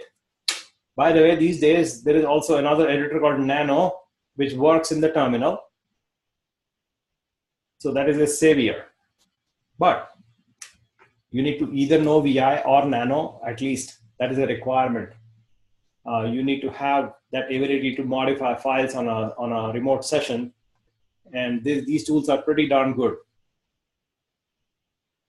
So having said that, let us come back to this topic, which is VI. Let us see if anybody actually understood the joke. It is a very cryptic joke, and I don't know why I crack it. But let's see. Anybody, any comments on VI? No, I guess you are not VI guys. So that's okay. Thank goodness I'm not using VI and inflicting out on you, because I used to do that and people dislike it because it's really hard to see anything. Nothing is visible and you just magically make things happen, but that's not the way to actually explain things.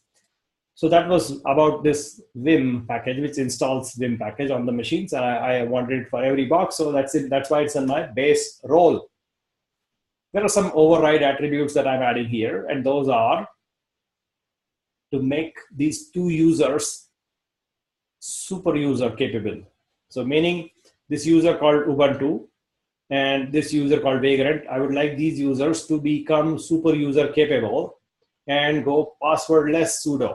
So you don't have to type password when you run a command. It will allow you to escalate your privileges just because you are special.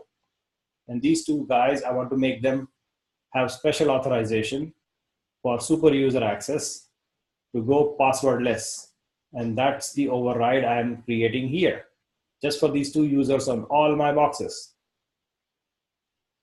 Any questions on the definition of the role itself? And we will have, the complexity is about to start, as you will see. So you need to understand these aspects very clearly as we go along. And what I'm going to do is save the base role and look at the next role, which is web server. Right now, the file is empty. We'll fill it up. We'll fill that file by going to that location here and looking at the web server role, which is here. Now, in that role, if you bring it up here and paste it in this file, Let us understand what this contains. The name is web server. The file name is webserver.rb. Then we have a description. And then lines number 4 through 10, 11, it indicates that, apply all these roles and recipes for every environment, dev, stage, production, default, all the environments, no matter what the environment is, apply these roles and recipes. And I'm mixing a role in another role here, like line number 5. Line number 5 is a role reference in this role. I'm basically saying web server role, you include the base role. And that is what I'm saying here. Line number 5, base role. The first thing you do is get the base role. And then you will apply the other things. The other things are recipe, PHP module MySQL, so that PHP can connect with MySQL database. Apache 2. And these are the things that we would like to have on our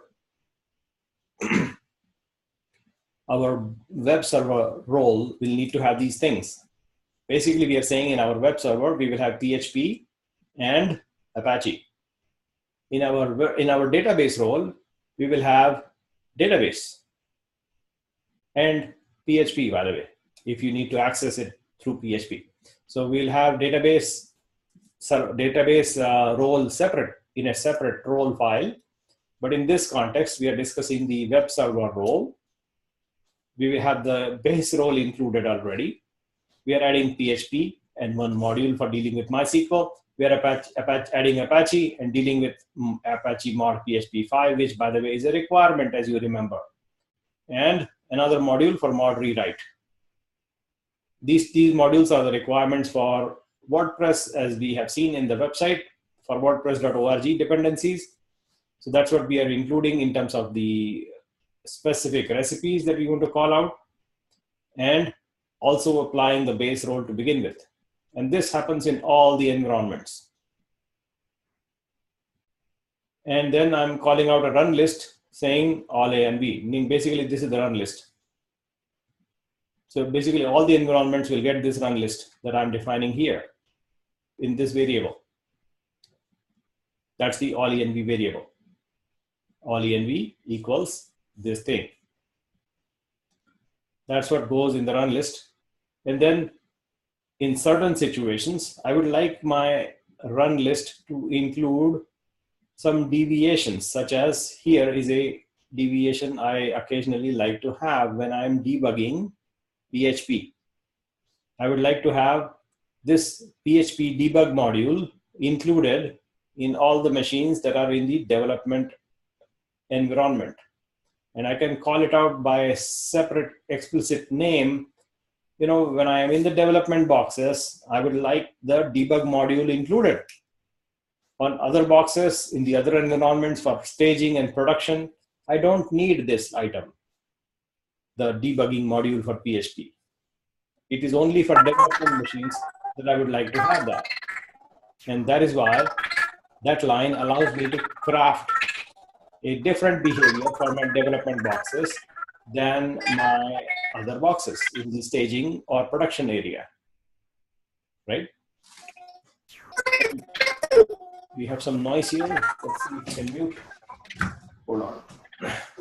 Hey guys, if you can mute, that would be awesome. Otherwise, I'll mute you.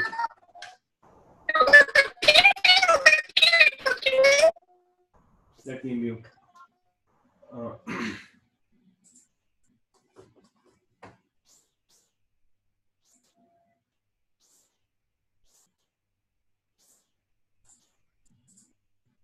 Okay. So the other things are common to everybody. So dev environment and production environment, you can get basically all these things included, except in certain cases when I want to be able to have the development environment also include the PHP debug module. And that is what I am indicating in this example, which, by the way, I have commented because we are not really actually going to debug PHP code. But that's how you would do it if you wanted to in the development boxes. Having said that, I will save this file and come out of it. Next one is the third role that I want to include, which is a DB master role.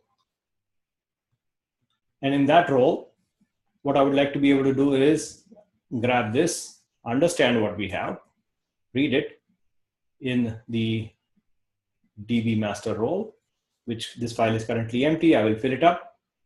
And the role definitions here are simple. You need to have the base role applied to all those DB server boxes, and then create a new recipe.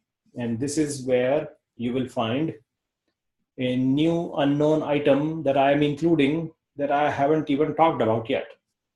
And that item is a reference to something called your SQL, which doesn't exist. I mean, what is this your SQL? I never heard of it, but I'm actually making this word up because that's the name I want to use for a cookbook that I will create for ourselves. It is different from MySQL, but I'm going to call it your SQL because it is not exactly MySQL, but it's going to be a similar thing to MySQL, except it is going to be a derivative cookbook that you will create. And so I'm calling it your SQL. And that's the book I want to run in the database master environment. And that is what I'm going to do right now. So this your SQL that you have essentially is a reference to a cookbook that does not exist in this list. In this list, we have the MySQL cookbook, but we don't have a your SQL cookbook because there is no such thing. So we will create one for ourselves in the site cookbooks folder. We will call it the your SQL cookbook later. But for right now, I am going to leave this line here and save it. And that's the function that I would like to have for the DB master role. And I'm going to save that file. I'll remember to create the cookbook called your SQL in the site cookbooks folder later. I will do that. But right now, we have these roles defined. You want to add those roles in Git commit and then send these roles over to the Chef server. So the Chef server currently has bundle, exec, knife, role list. Currently we have something there, starter role and web role. We want to kill those. So we're basically deleting these roles from there. Role delete, web, and role delete, starter. And so I deleted those two roles there. Now we have no roles at all. That's good. And now we will send our roles up over to the Chef server. So we have bundle exec knife role list. We saw that it is empty. We deleted any stale old roles that we might have from a previous exercise. And then we are sending these three roles up to the Chef server. So you can basically take these three lines in one shot, copy them over to here and paste it, and off we go. This should send all the three roles, 1, 2, and 3, to the Chef server. There is a chat comment there somewhere. I just saw. Is number a part of instruction? Yes, correct. And so there was a joke from Tosin apparently. So that LOL was probably for VIM, I guess. I just saw that. So yes, for VI. Yes, thank you.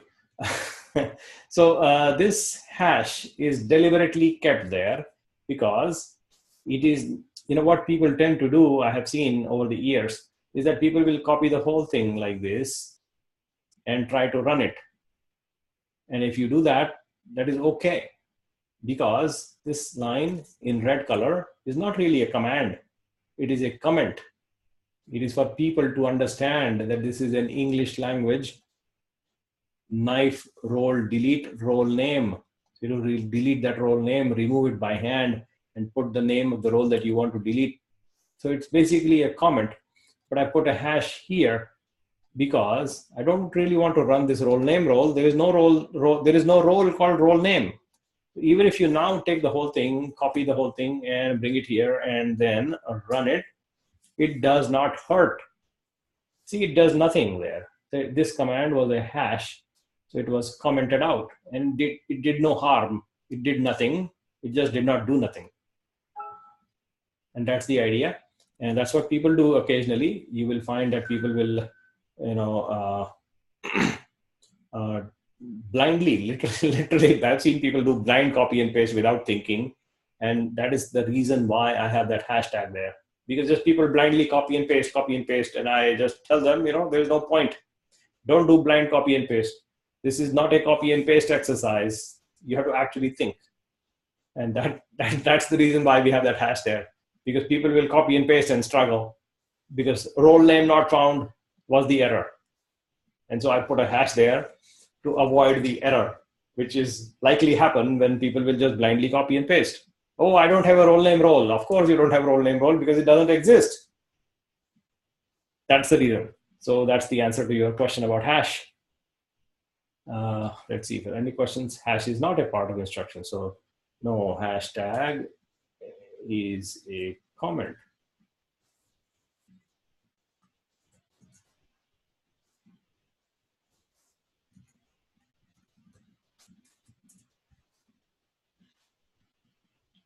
Okay, so next step. We have taken these roles and sent them over to the Chef server, which is nice. Let us go and check what the Chef server has for us. So manage, actually it's in the machine, we have this browser which should have the Chef manage already, which we should just examine. So we have our policy, has the roles defined, the 3 roles showing up. We have our environments defined, the 3 environments showing up, 1, 2, and 3. And the 4th one is default. We have our cookbooks uploaded. All the cookbooks we wanted, they are all here. Nice. And now we will do the next step, which is a little bit complex. So let's go understand what that thing is.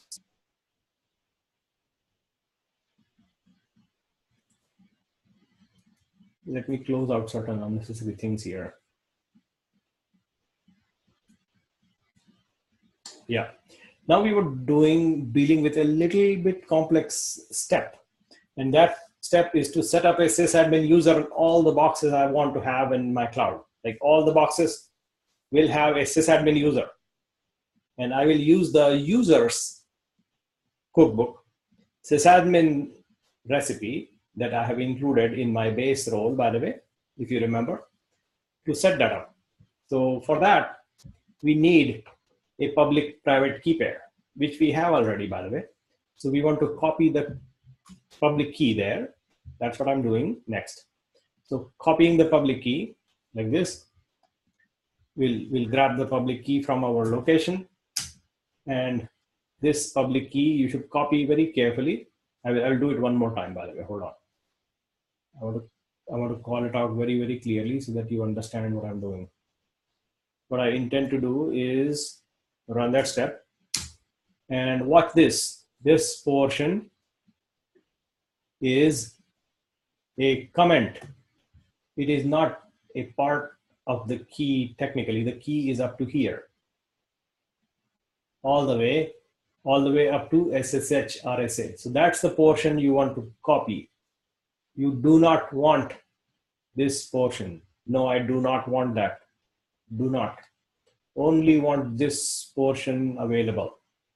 And that's the portion I want to copy and put that in a JSON file very carefully.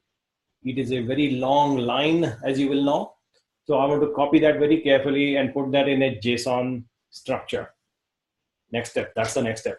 So I will do that. I'll just leave it open for now. Go back here and create a data bag. The data bag will contain the user credentials, right? That's what we want to be able to put. So we are creating a data bag like this. Create a directory. And then we will have a directory and a user folder in there, which is going to be the bag itself. The users is the bag. And in that bag, we will create an item. In that item, we are touching this file basically and editing that file. And you can use, instead of gedit, you can use Atom. Both of them will work, but I'm just using Atom is relatively new editor. So you can replace this gedit with Atom, that also works. So I'm just creating this empty file right now. As you will see, this empty file is actually has a specific name to it. The name is $user. And so if you try to evaluate this expression, it becomes the logged in user, which is this user. And what is that user? The username is user. That's the name of the user, is user. So when you evaluate the expression $user, you get the answer user. On another computer, say for example, this one, if you evaluate the expression $user like this, you will find a different answer. The answer is Cloud Genius is the username here.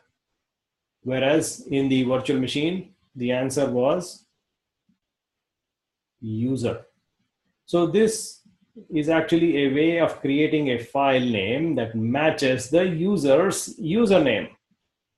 That's what really what we are doing is this touch data bags users and user $user JSON will create a file like this. That is what is going to happen. But that is not the command I want to run, because I want to make it generic. So I'll run this command instead. And when I run this command, you will see this file create, because this variable gets evaluated as this expression. So $user becomes user in this computer, and in this computer it became whatever that username is for that machine. And in other machines you will have different names. So for example, if you connect to this machine and try to get the $user expression on that box, the echo $user, you will get the answer root, because the username on that box is in Docker Cloud, the answer is root. In this computer, the answer was Cloud Genius. In this machine, the answer was user. And that's this expression getting evaluated as this file name, which is what we want to create, but create it generic so any computer will be able to work with the same command. And that's what I'm typing. So now I have a file called user.json, but I typed this. And that's what you see here. It's an empty file right now. I will fill it up. I want to fill it up with this construct. So this is what I want to type in that file. Let us understand what that is. So I'll go to that location and first of all, paste it and save it. So now I have this in the user.json file. In that, I have this user identifier. I have the membership for that user identifier in the group called sysadmin, DBA, DevOps. I'm assigning a user ID of 2001, and I'm allocating a bash shell to that user. When the user logs into any cloud machine, it will automatically get the name user, this ID, this shell, this group membership, and by the way, a public key that goes here.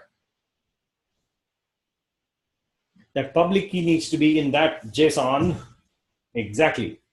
So when it says paste your public key here, it actually belongs in between those two quotes like that. And so you want to keep those two quotes clear and safe. Don't delete them, but delete this thing.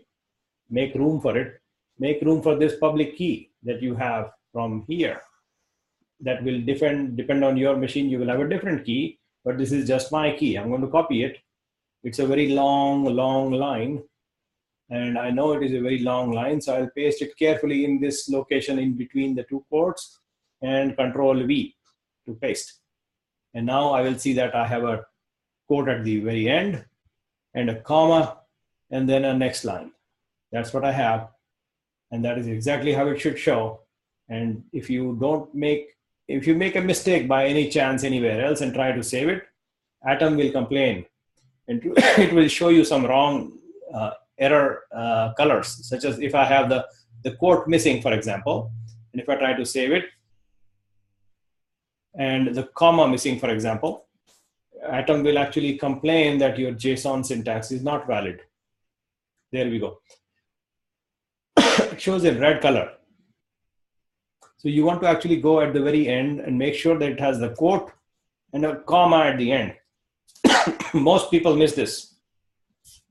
They just copy it and miss out on that part here. So be careful with that part. This is the public key that you want to send, not the private key. So it's idrsa.pub. That public key goes, and you don't want to send this portion. Now, having created this JSON, you will save it. Now we have a data bag for the user, right? This JSON is a data bag in the user's bag in the data bags folder. Great. I want to send this bag over. And so we are caution pasting the key like this, and not this, skip the U at email address portion, and then you commit into your Git repository like this. And then you upload. And here you can copy all these things, by the way, in one shot and send over. But I want to actually do it line by line. I just want to see what data bag items do I have there. And so let us go list. So I'll list them. And I don't have any data bag. That is good. So I will actually then copy the whole thing, including the hashtag, which is more a comment, but it doesn't hurt. So I'll copy the whole thing. And this will basically create a data bag. So first of all, list and bag create, and then bag send this item. So create the data bag from file. And so this item that I just created was updated over to the Chef server. So data bag item called users : user. This user in the users bag was sent over to Chef server because I sent it knife data bag from file users. It went up. You should see it there now. You should see that this data bag users, in the data bag called users, there is an item called user, which has a username and a SSH key pair. The private key is with me, but the public key is right there. The public key goes. The group membership is sysadmin DBA DevOps. The UID name is 2001, and the shell is bash.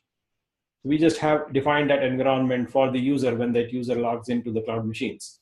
That's what we just did. In the users bag for the user, that's the user we created. We can modify it if you want to, but that's the idea.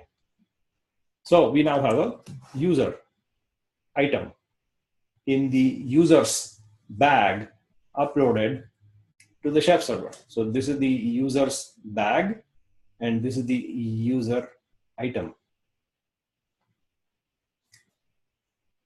Next, what I want to be able to do is encrypt the secret, which is what I want to save in another data bag, which I want to create and then send it to the Chef server.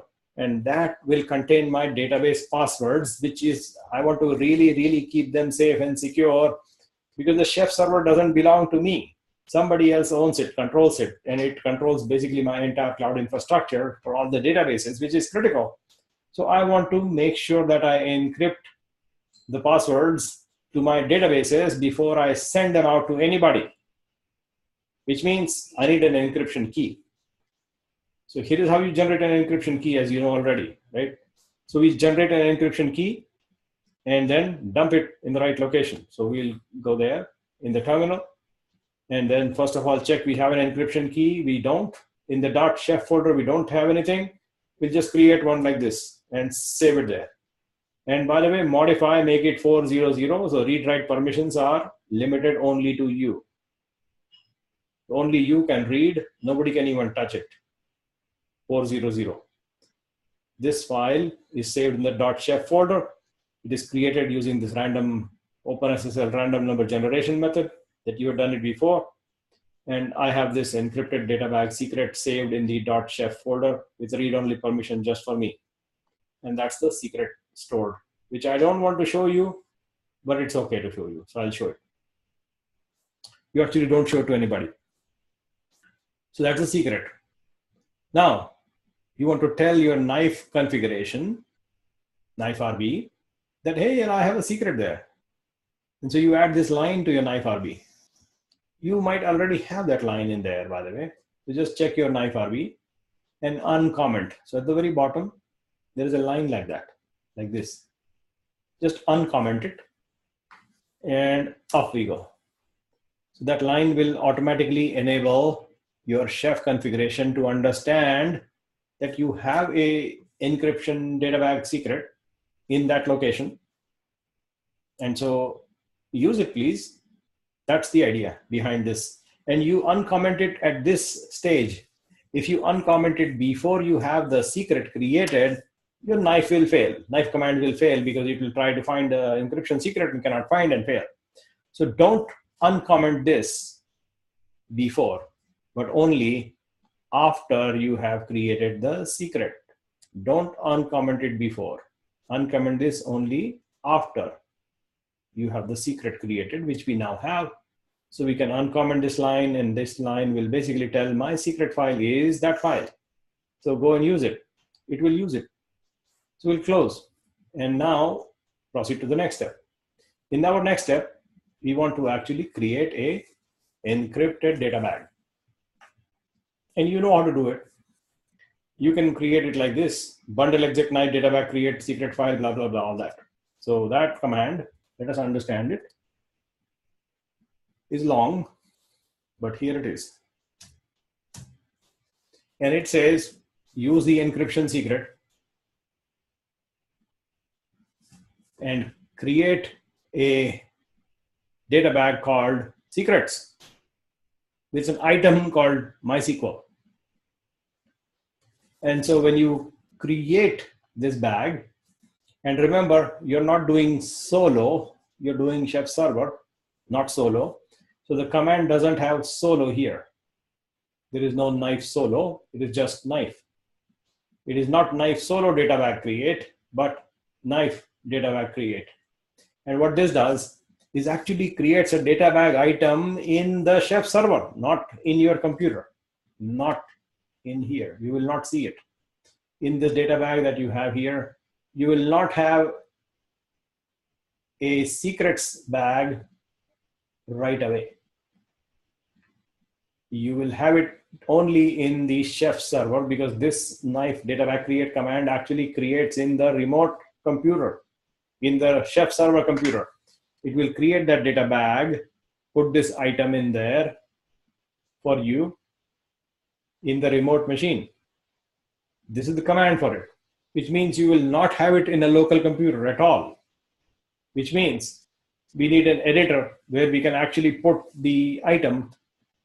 And this is what a new editor will open up right now when you invoke this. And in that new editor, you will edit and actually incorporate the contents of this item that goes in that bag into the chef server location, which currently does not have this item or this bag at all. So we will now open a new editor window in which we will incorporate what we want to actually save as a secret. And that item will go to the chef server, because that's what this command is doing, is to create that bag. So we'll create that right now. As you will see, a new editor opens up. And it will remotely edit that data bag item. And this new editor that opened up has this item called ID MySQL. And I want to update it. I want to actually store my passwords in there. So like before in our earlier examples, we'll store these details in that same location like this. Instead of just the ID, we'll store all these guys. We have a in their development environment. I would like to have the root password, the replication password, and Debian password to be these values. In my production environment, I would like to have the root password, replication password, and Debian password to have these values. And those are my passwords. And I don't want to tell anybody these are the passwords. I want to keep them safe and secure and private and secret. So I am using encryption. I can see it only in this editor window. And then when I save it, it does not save local copy at all.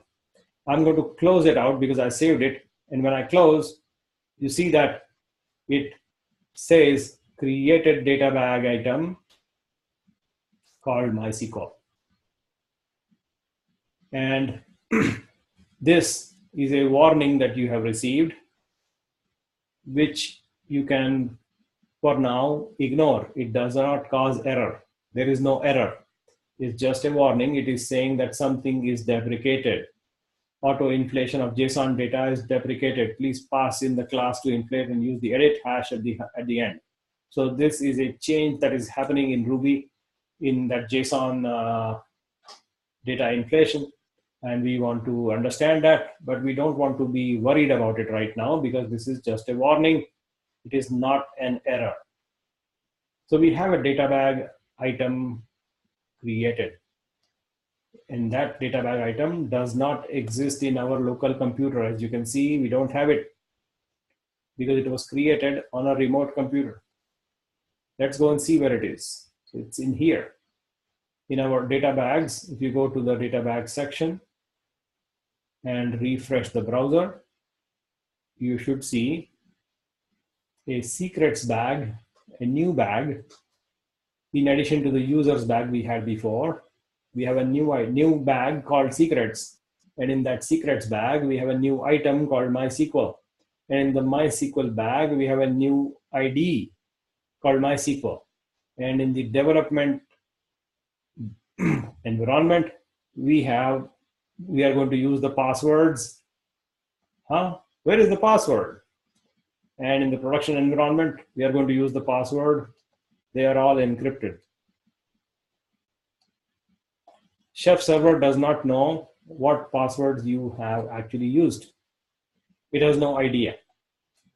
It is encrypted, and that's a good thing. Both your development as well as production passwords are encrypted. It does not expose to anybody, including this company, because we don't want them to see our password is as great as 123. We are hiding it, and that's the idea behind these encryption key that you have. So what we want to be able to do is, by the way, if you're making mistake in doing this, then you need to basically delete these entries and do it again. So these red lines indicate how you delete the entries. So in case you make a mistake and you find that it's causing an error that says that the bag already exists, you cannot create it again. If you're trying to create a bag, but if in another run you have a bag already created, you try to create it again, it will complain. And so therefore, you want to delete the older bags that might exist in the Chef server and create them again. And that's how you do it. If you know you succeeded and you want to modify it again, you can edit the data bag, for which there is an edit command, which we'll discuss next. But for right now, you want to bring those bags locally because we don't have a local copy. These items that we don't have locally in here, in our kitchen. So we need to bring them locally. We will do that, bring them down in Chef repo in the data bags folder by doing these steps. So we'll create that secret folder by hand like this. And then bundle execute to show the secrets like this. So you'll see the secrets, and you can see this command will automatically decrypt for you and show it to you because it is decrypting with the secret you provided in the knife configuration. So it says encrypted data bag detected, decrypting with the secret you provided in the configuration. It automatically looked at the configuration, found out that you have an encryption key. It found out that the bag you are running is actually an encrypted bag. So it is decrypted for you and put the output right there. But this is not JSON. You want to get this in a JSON format. You will just say -fj to get me a JSON syntax. So now I have a JSON syntax of the whole thing. and that is the JSON representation of the same idea. And what I want to be able to do is save this outcome in a file, which is going to go to the secrets folder, right? So we want to put that file in the data bags secrets MySQL JSON. That's the file name I want to use. So I am basically saying that, you know what, the output, the JSON output, this output should go to this file, MySQL JSON. So please send a JSON representation of the data bag called secrets and the item called MySQL in JSON representation, send it over to the data bag secrets MySQL JSON. And when you do that, you now have a local copy. It is not encrypted. It is decrypted for you with the provided secret. And so you can now see that the secret data bag exists. And here is a local copy. And this is all in English language. I mean, it's humanly understood. It is not encrypted. And so that, I think, is the most complex thing that we will run into in this exercise. Probably the most complex in terms of dealing with encryption, secrets, pushing it to a remote server, editing it remotely, bringing it down locally, putting the data in form of a JSON by hand for the user variable, for the user data item, which we did with a public key included and all that. That throws people off if you're not used to command line details. But now we have that item called MySQL in the bag called secrets, which is how it shows here. And now we want to make sure that we add those into our Git repository. So we do that. We add it. By the way, just one word of one comment about Git. Git is a very, very nice thing to do along the way as you do it, as you build something. But I know if some of you are running short on time, you don't have to do Git. Git is optional. These you can, anytime you see Git steps in this exercise and you're running short on time, you can safely skip Git steps. I know you're busy, so I understand this. That's why I'm saying this. At least you can save some steps. Just skip Git. But it's actually a bad idea to skip Git because you want to learn Git and do it along. So in real life, you want to actually use Git. And therefore, don't skip it. But if you're running short on time, please do. But generally speaking, don't. Okay. Now we have that data bag. We can inspect it. We can modify it. So like, show secrets will show you the secrets here.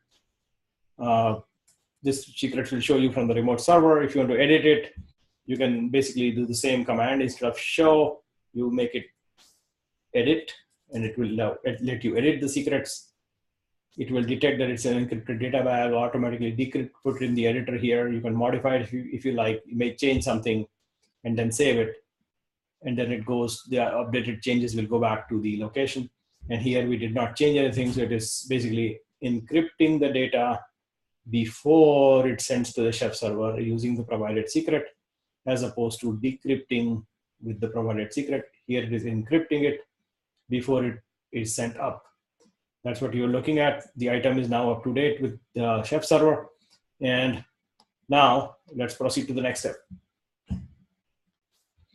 The next step is to create a custom cookbook. And I think it's a good time to take a short break if you like.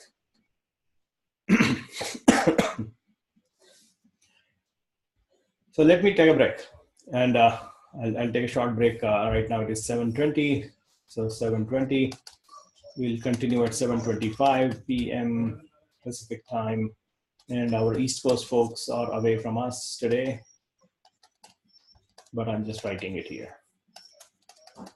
Taking a short break, we'll resume and finish off at least a couple of, at least the concept of creating a cookbook, which is not that complex, but we'll do that. So we'll understand, and then we will finish off the exercise. And then I don't think we can actually finish it today because there are lots of steps and lots of things to understand. We may not be able to actually finish the whole thing today itself because we don't have much time left. 7:20 already. Okay. So see you in just a few minutes. Thank you.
Okay, we should continue.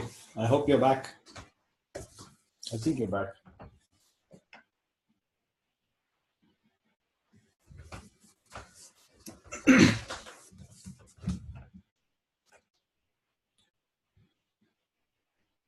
So the unfortunate thing, I hope you can hear me okay, right? Just checking. Just checking. Hey, can you confirm you can hear me okay? Yes. That's good. Thank you. So we have a couple of people away right now. I see only 3 of you here. So we have 2 Mohammeds away doing prayer, and Srinivas was there, but I don't know. I think he must have dropped out or something. He probably come back online. We have 1 person in the hospital and 1 person traveling. And that's the crazy thing, that this is the most complex exercise and we don't have people online. That's the unfortunate part. But so that's how it is. I mean, just observing that. So after having done, let's quickly recap what we've done up until now. So we are basically going to create a Chef server, use that to construct a repo for us. In that repo, we have the .chef folder, which contains our credentials for connecting back to the Chef server. And we also have a knife RB that has the way to connect to our cloud companies, multiple of them. Then we have our roles defined. We have our cookbooks downloaded and sent to the Chef server. We have also created a data bag for users and another data bag for secrets. The users bag is a plural, users and secrets. This bag contains a user item, and this bag contains a MySQL secret. Then we also have environments defined, and we have a production, stage, and dev environment called out. We have these 3 roles: the base role, the DB master role, the web role, and the base role. These 3 roles, cookbooks, bunch of them. And all these details are actually sent over back to the Chef server. The Chef server has it. Now what we next want to do is create custom cookbooks for site cookbooks. We want to start creating our own cookbooks. And as you know, in one of those roles that we have defined here, in the DB role, we have called out a reference to a book that doesn't exist. We call it the Your SQL Cookbook. That Your SQL Cookbook is a play on the word MySQL, because it actually uses the MySQL Cookbook in some fashion, but includes some overrides. So overrides, and then MySQL. So that's the 2 things that we will have together. And that's a small, our first custom cookbook is going to be Your SQL. That's what we will do now in this exercise. So we are going to create that custom cookbook for us. And this book is basically this command. 1 command creates it. It gives you a template. It doesn't actually do the work. The work you still have to do it yourself. And so this command basically says, knife cookbook, create. This book name is given to you. So please create a cookbook, and that's the command which you will do. So it will create one. As you know, it will automatically place the item that you just created in the right location. There is a cookbook created for you called Your SQL, and it has been placed in the site cookbooks folder correctly. That's what we wanted it to go in the site cookbooks folder, not in the cookbooks folder, because in the way we work, cookbooks folder contains all the community generated cookbooks that library and Chef will get for us, or Burkshelf will get for us, and our created cookbooks will belong in this folder. The Your SQL Cookbook has now been created, and it is placed in this location inside the site cookbooks folder. It has also created a README file for us and a change log and a metadata. These things are created for us, and you can see them inside here. There is a README file for the Your SQL Cookbook, and it is very barely written, not completely written at all. It's just a template. There is a metadata defined. It has the name of the cookbook, the name of the author, the maintainer, the email address, the license that I want to use, which I intend to use open source license to give away my work also in the open source community, so that the community becomes stronger as I build and I contribute. Because I take from the community, I want to give it to the community. And so that I basically learn from the giants and stand on their shoulders and create my little work. That is what I am going to do. And so this book, I will send, at least my license is that anybody can take it. And so the change log is defined, basically beginning to create, initial revision. That's how you'll create this book, and you'll start creating it. And most of these folders are empty, as you can see. Most folders are empty. There is a default recipe there, which is also empty, by the way. It is all comments. Hashtag, comment. The name is Your SQL. Copyright to my name. But there is nothing actually happening here. It's an empty cookbook. That's what we did. We just created one, empty, blank. Now what do we do with this? We want to actually make something useful out of it. So our goal is to actually override MySQL cookbook and then use that MySQL cookbook. But before, first thing, I want to override. What do I want to override? If you remember, there are these production passwords, replication passwords, and Debian passwords, right? These three passwords that we have put in a data bag, 1, 2, and 3. The names that we have chosen are also 1, 2, 3, by the way, but that's a different story. But these passwords that we have put in a secret, super strong encrypted data bag in the Chef server, which contains our production password, replication password, Debian password. These are the passwords I want to use in my infrastructure.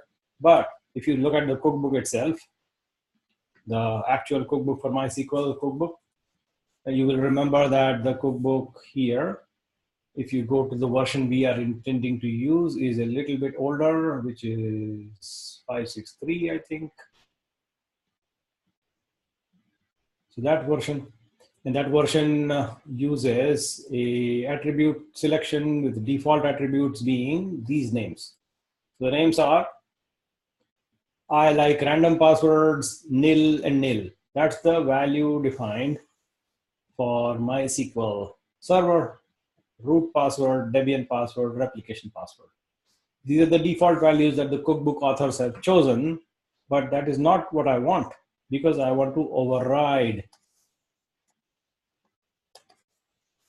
So I will actually override that in my Your SQL cookbook. And we have done overrides before. However, what we have not done is used an override item by extracting it from the encrypted data bag stored in the Chef server. That's what I want to do. So for which there is a piece of code that is written already for us here. And that code is this portion. And that is what I want to actually include in my in my cookbook. So I will take that portion of code, go to my cookbook, open it up, and include in the default recipe, which is this folder, in that file, the default recipe in the Your SQL cookbook.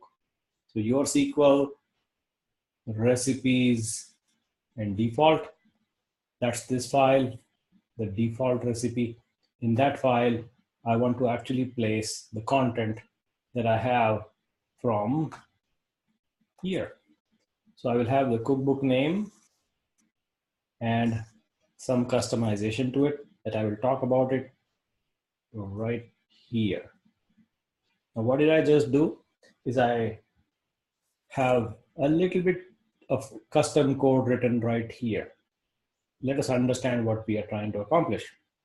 What we are really doing is the override. How do we do that?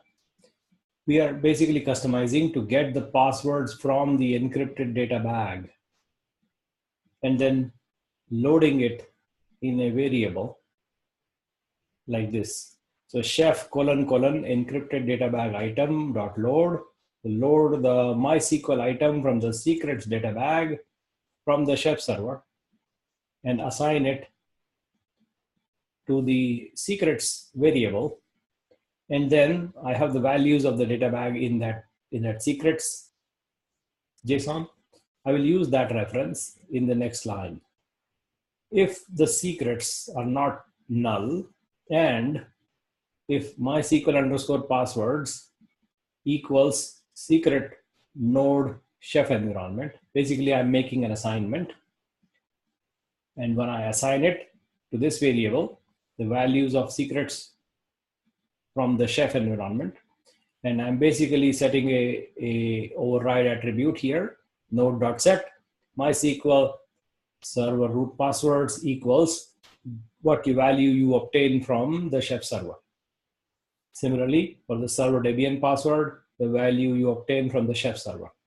Server replication password, the value you obtain from the chef server in form of this encrypted data bag item that you obtain.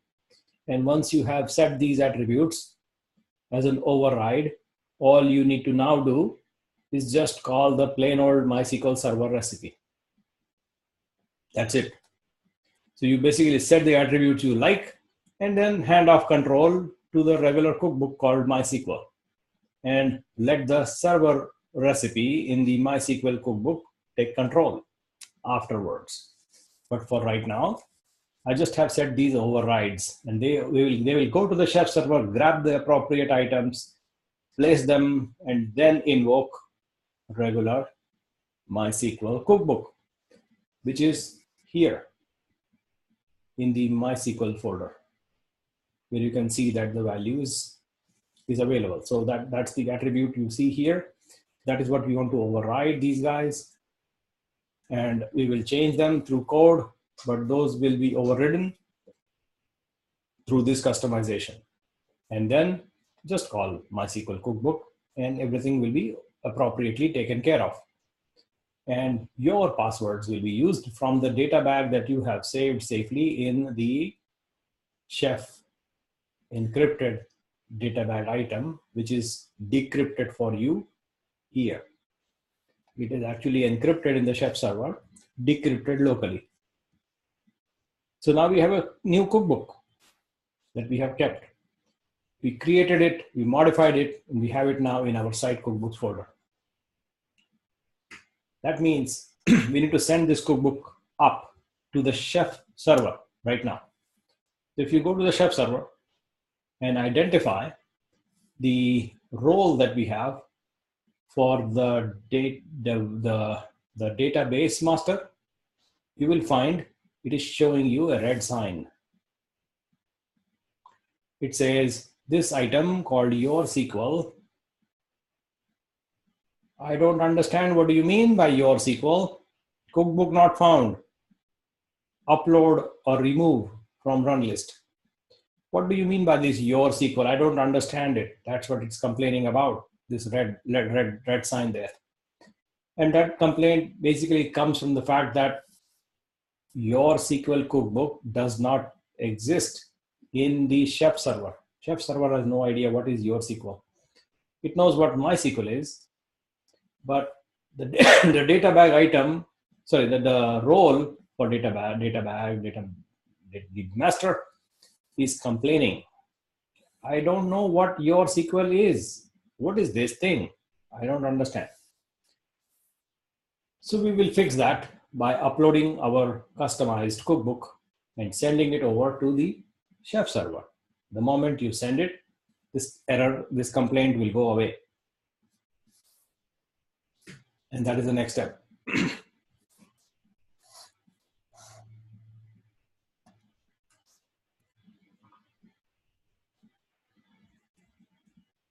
So We will first do a git commit for the new cookbook we have created and then send.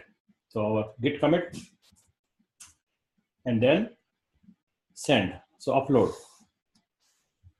So we are uploading the Your SQL cookbook from the site cookbooks folder over to Chef server. So it goes, and as soon as it goes and finishes, this complaint that you see here, if you refresh, it will go away. Because it now knows what is Your SQL. It actually is a version of a cookbook that you have created, and it understands it now because the list of cookbooks contains this new item called Your SQL. Where is that? Your SQL. It's a new item you just sent. It is yours. And therefore, this Your SQL cookbook exists, and it has your name there and all that. But the point is, the DB master role does not complain anymore because it understands that you have this Your SQL cookbook available now. Having done this, we want to now get some machines ready. So in some cloud. So we'll go to some random cloud, like in this example, I'm going to DigitalOcean cloud and add the public key. So we want to grab the public key again and add it to the DigitalOcean cloud. So here, this is the public key we have. We'll take it and give it to the cloud. Before I give this key to the cloud, I want to make sure that I have older keys deleted. So where is my DigitalOcean? There we go. And I will log in and make sure that I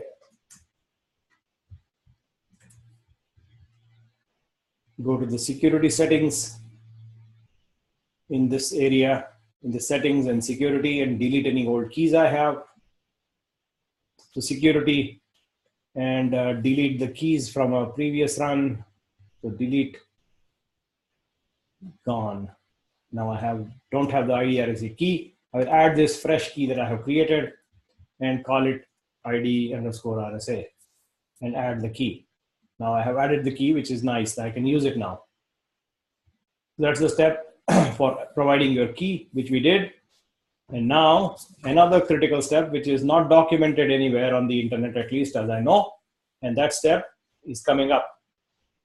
And this command is what you need to run to get an identifier for your own uploaded key. Here, this key that you uploaded to DigitalOcean, this will give you a list of identifiers for that key. And so here are the identifiers. So we have the name and the identifier. And that's the fingerprint. So you need to grab this identifier is what is needed in the next step. This is the only way I know to extract this number. This is unique to every person, every key. You can get the identifier name and get the fingerprint from the web browser, like here. On DigitalOcean, you can get the settings and get the security keys showing up with the name and the fingerprint, but it does not give you the identifier for that number that we just saw. This number, we need that number. And that number is not available to us except this is the only method that you can get that unique number, which is what you need to use in the next step. And that is what we intend to do in here. And that number is basically used as a reference. Like in this example, you see 803.301. And in my real example, you see 2280.220.8835. So that's number, or this number are the numbers we want to be able to use in the next step. We want to delete any previous known host references, which I will do now. And so here, any previous known host references are gone. And then we will get ready to start a new machine and have it run a complete LAMP stack, right? LAMP stack as in Linux, Apache, PHP, MySQL, MySQL with my own database password that I have chosen, that I have put in the secrets encrypted data bag in the Chef server. All of that I need to see on one box running the LAMP stack, L-A-M-P. I need to see all of that in one shot right now. And I will see that as soon as I finish the Chef run on that target machine in DigitalOcean. So we have obtained that ID number by running this SSH key list command. And that's the unique number like this that you have in this example, or this number in our real example, right? That number we need to use in the next step. So you need to keep that safe. I'm going to copy it over in this new window here, and I'm going to paste it for now, just empty window, temporary window. That's the ID I want to use, which is where I'm going to begin to build the command that I want to run. So I'm going to use that ID that I have just saved and then create this new command, which is what I want to do in this location, like this. So what I want to be able to do is take this number and first thing first, move it away in place of that number that I have, the older example number, I will place in place of this number. So my SSH keys identifier is correct. Nice. That's the first thing I want to do. Then my identity file is the SSH ID RSA file, which is again correct in the right location. I want to bootstrap this DigitalOcean droplet. When I create it, I want to bootstrap it. As you know, the knife bootstrap command, same thing here, install Chef and run Chef. That's what I'm doing. And while doing that, get me a size of 512 MB machine. As you know, DigitalOcean has various droplet sizes. And you can see that the sizes available are, in terms of RAM allocation, you can choose the size of the cheapest one is 512 MB. And that is the one I want to get here. I want to choose New York City number 2 location. And I want to use the operating system Ubuntu 14.04. That's the operating system image name. And I want to give this a random name, Abracadabra. And that's the command to create a DigitalOcean droplet with Ubuntu OS in New York with a 512 MB cheapo size, bootstrap and run it with Chef, use this identity file and use the key. And that's what I want to run next. And what this will do is set up a machine. Let's run it. It takes time. So I'm going to run it. This will go to DigitalOcean, start a machine, put Linux, and then install Chef.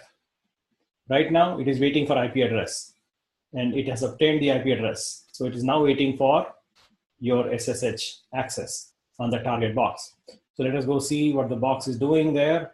Do we have any droplets? Yes, absolutely we do. It has the name Abracadabra, 512 MB.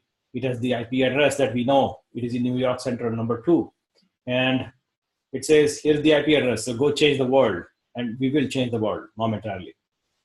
The idea here is that we are not actually touching the machine directly, but just waiting and watching it to see what's going on. So we'll watch it, and you see that it is actually attempting to connect to it. So it now created a new client for Abracadabra in the Chef server, new node for Abracadabra in the Chef server. It is going to connect to the box right now. This box it is connecting to, it installing Chef there. And after that Chef version, you can see that it is up to date and matches what we have in our gem file. It is the latest version of Chef that we have available gem for. And it has finished. You notice that this Abracadabra had an empty run list, which means it did not have anything in the run list defined yet because we left our run list blank. This just mentions bootstrap the node and did not include any run list as yet. And that is why we have the machine up and running, but the run list was empty, so it did not do nothing because the run list was empty. So now we want to be able to do a couple of other things, such as provide some purpose in life to that box. So we created the box, and then you can optionally do the same thing in Amazon Cloud by a slightly different command like this. So let us do that. Let us at least understand that. So let's understand what this means. So the other command that is very similar to in another cloud would be something like here. Very, very similar, except it goes to the EC2 cloud to create a server as opposed to creating a droplet. So it's a droplet create here, it's a server create here, it's EC2 cloud, it's DigitalOcean cloud. You choose the IDRSA name, which we don't have in the Amazon cloud. I don't have it yet. So I will first of all grab my SSH ID and this public key that I have and give it to Amazon because they don't have it.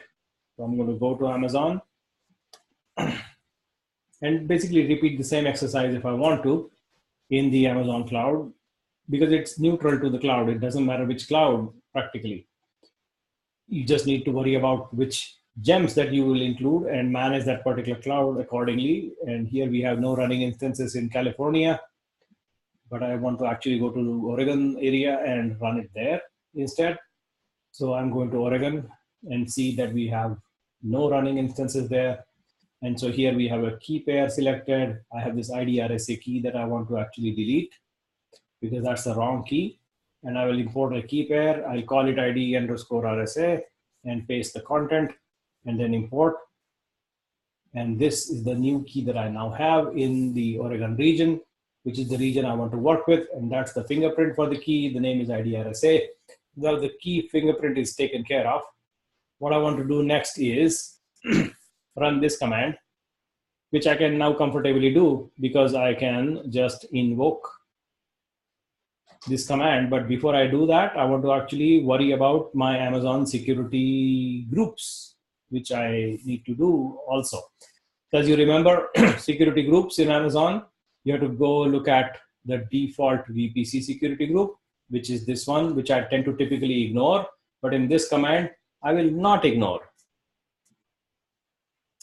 And in that not ignore security group, the inbound rules, I will expand. I'll expand edit to allow anywhere access to my IP, actually, just my IP for SSH. For SSH, only my IP. I'll add more rules to it, such as HTTP rule and another rule for HTTPS. So 3 rules I added, and I'll allow this anywhere actually for just to cut down any issues, potential issues. So 22, 80, and 443 open, 3 ports in the default security group for the VPC. And that's the security group I want to be able to use. And now I will invoke that command, which I have saved in this location, in which the key pair is IDRSA, the file, the Ubuntu login name, and the machine image is correct for this machine image comes from Amazon region, and I have already saved it. So I can just reuse it. The size I want to use is T2 micro. So this command should also build a similar setup that we have in DigitalOcean, except this is T2 micro size Ubuntu. So we'll let it run in another window. As you can see, we can continue to work on multiple clouds at the same time. This is waiting for EC2 to do the thing. And in that time, we will proceed ahead with the other things that we are doing with DigitalOcean.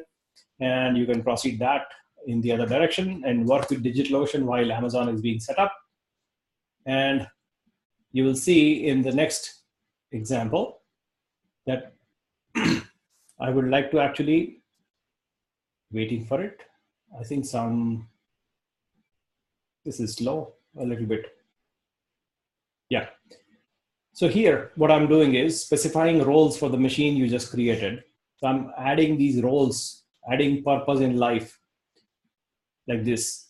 So I'm adding these commands basically by asking and giving a purpose in life to the box that I have in DigitalOcean. I will say you, abracadabra, I would like you to take on the base role, please. And also DBmaster and also web server. Remember, these 3 roles need to be in that exact order. You cannot put the web server role before the database role because the database is expected to be running already before your application arrives. So you want to run these roles in that order. So base role first, and then DBmaster role, and then the web server role. You'll upload them in that order to the Chef server and attach them to the Abracadabra node. So they're basically giving a purpose in life to this node. Now we want to be able to put that node in the environment called production. And that's what this idea is. So you want to put this command in here. Basically what this does is, is sets that node, which is Abracadabra, in the environment, set Abracadabra to production environment. That's what we are doing here. So that command we want to run and make sure that it actually does set that node in production environment. So this Abracadabra is now in production environment. We just assigned it through this command. On the other side, we see that this EC2 has also succeeded correctly. And we now have a machine going which ran Chef, but since it did not have any run list, it did nothing for us, which is exactly what we wanted. So we have the same thing going in two different clouds exactly at this moment, but you get the idea. The idea is to be able to operate on any cloud you want with the same set of principles and concepts and techniques that you want for your application to work for your customer. Clouds or cloud vendors do not really matter too much. At least I don't want them to matter too much, because what we are thinking of is neutrality. Don't care whether it is Amazon or Microsoft or Google or whatever, but just get our thing working in the cloud, which is the best for our customers, as opposed to, it has to be this cloud or that cloud or that. I want to cut that down because it gives us power, gives our customers the ability to choose whatever they want, as opposed to feel limited to a particular cloud as to what you can do in that cloud versus this cloud. So that neutrality or fungibility is the core idea behind what I'm talking about right now. And so with that, I want to now check the status of that node, which is very easy to check. You can just identify, show me the node details. You can see that this Abracadabra is in production environment. It has this IP address. It has the roles, base, DB master, and web server in that order. And it is running Ubuntu 14.04, as you can see that. However, this role information and the purpose in life is assigned, and the Chef server knows about it, but the actual machine has not yet run Chef again. And we want it to run Chef again. So we will actually take that IP address and SSH to that box like this and go there and find out what that box is doing. Right now, it is just a box with nothing on it, as you know already. So you say that, do you have PHP there? Sorry, PHP there. And so we'll just say, do you have PHP? And it will say, no, I don't know what PHP is, not installed. What about MySQL? Do you have MySQL installed? And it will say, no, I don't have it. What about Apache server? Do you have Apache server there? No, it is not installed. So basically, it is a blank new empty machine. So what I want to do is, Chef will come and run automatically in a cron process. And that is what I'm simulating right now, is running sudo chef client, enter. And what this will do is go to Chef server and find out its new purpose in life. And it turns out to be those three roles that I have defined, which is the base role, followed by the DB role, followed by the web server role. This is the highlighted portion is the web server role. The your SQL was the DB role. And everything before that was the base role. So in that exact sequence, it is actually calling out the run list when it is running the latest version of Chef client, which is what is installed here.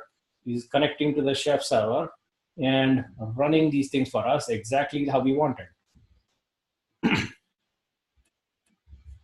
And it is going to do all those things that we said, that we wanted. It'll also set up our user root password and from the encrypted data bag, set up PHP, put the add-ins, run Apache, and all that dependency, and the complete LAMP stack becomes ready right now. And then we'll take a break. And next time we meet, which is when we will actually have a couple more cookbooks written to deploy a complete application, which is going to be WordPress. We'll do the same thing, but now that we have our kitchen ready and our chef server knows, all we need to really do is come back here and run this command, and boom, we go. We have a new box running. Our we'll call it our notes, notes.txt. I will save it here, like in the chef repo folder, save.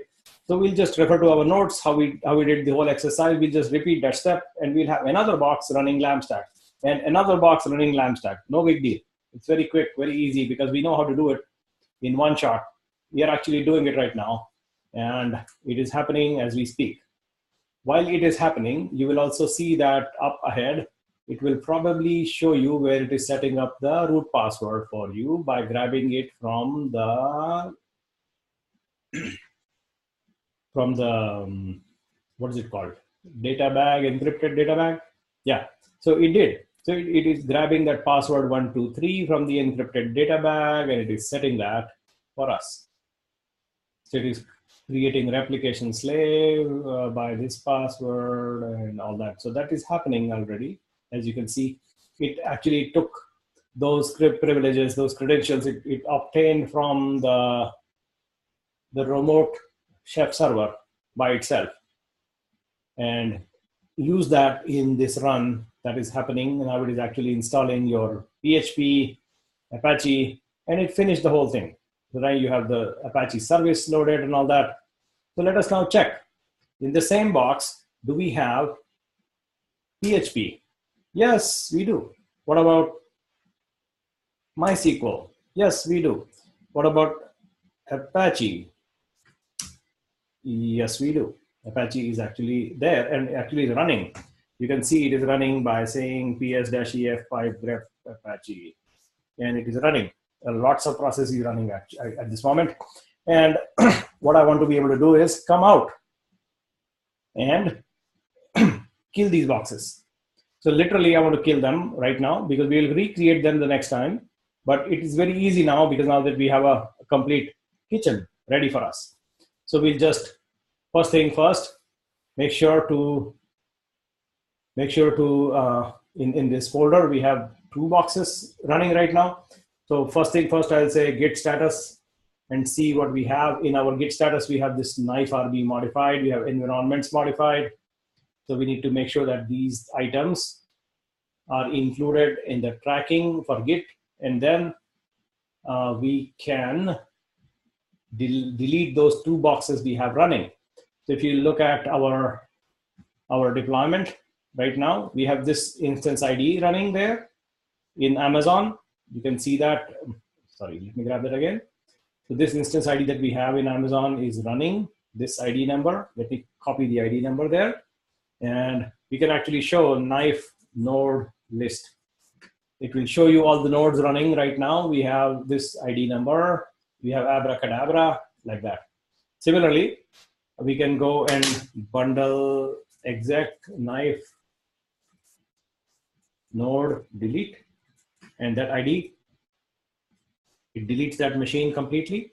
You can confirm that by going to Amazon Cloud and checking that it is dead, like there.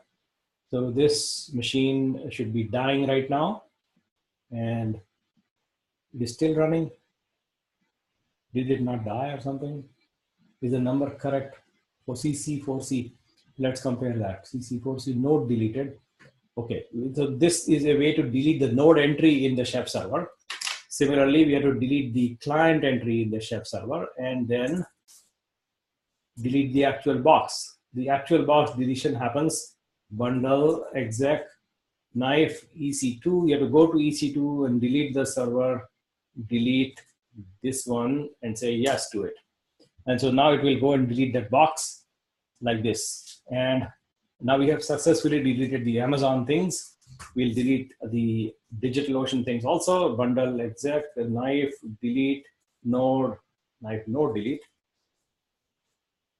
Abracadabra, and say yes to it. Similarly, we'll delete the client entry for our chef server, knife knife client, delete abracadabra, and the machine itself. Machine deletion will happen with bundle exec, knife digital ocean droplet, and they have a different nomenclature for it. It's called destroy as opposed to delete. Just the way the APIs are written. And so the destruction happens how? I think they must have changed something, cannot find the destroy command. How do you destroy? Droplet delete, destroy, knife digital ocean droplet destroy. Okay, that's the command. So I must have made a typing mistake somewhere. Let's compare. Knife digital ocean droplet destroy, abracadabra, and let's go delete that. And so you need to specify the -a with the server name like this, or rather -- server, and then give the name, and then it will delete. It says the resource cannot be found. Okay, I think we should use bundle exec. Bundle exec and delete. This should delete. No, did not delete. It's ID not found. Did I make a typing mistake in abracadabra or what? Let's see.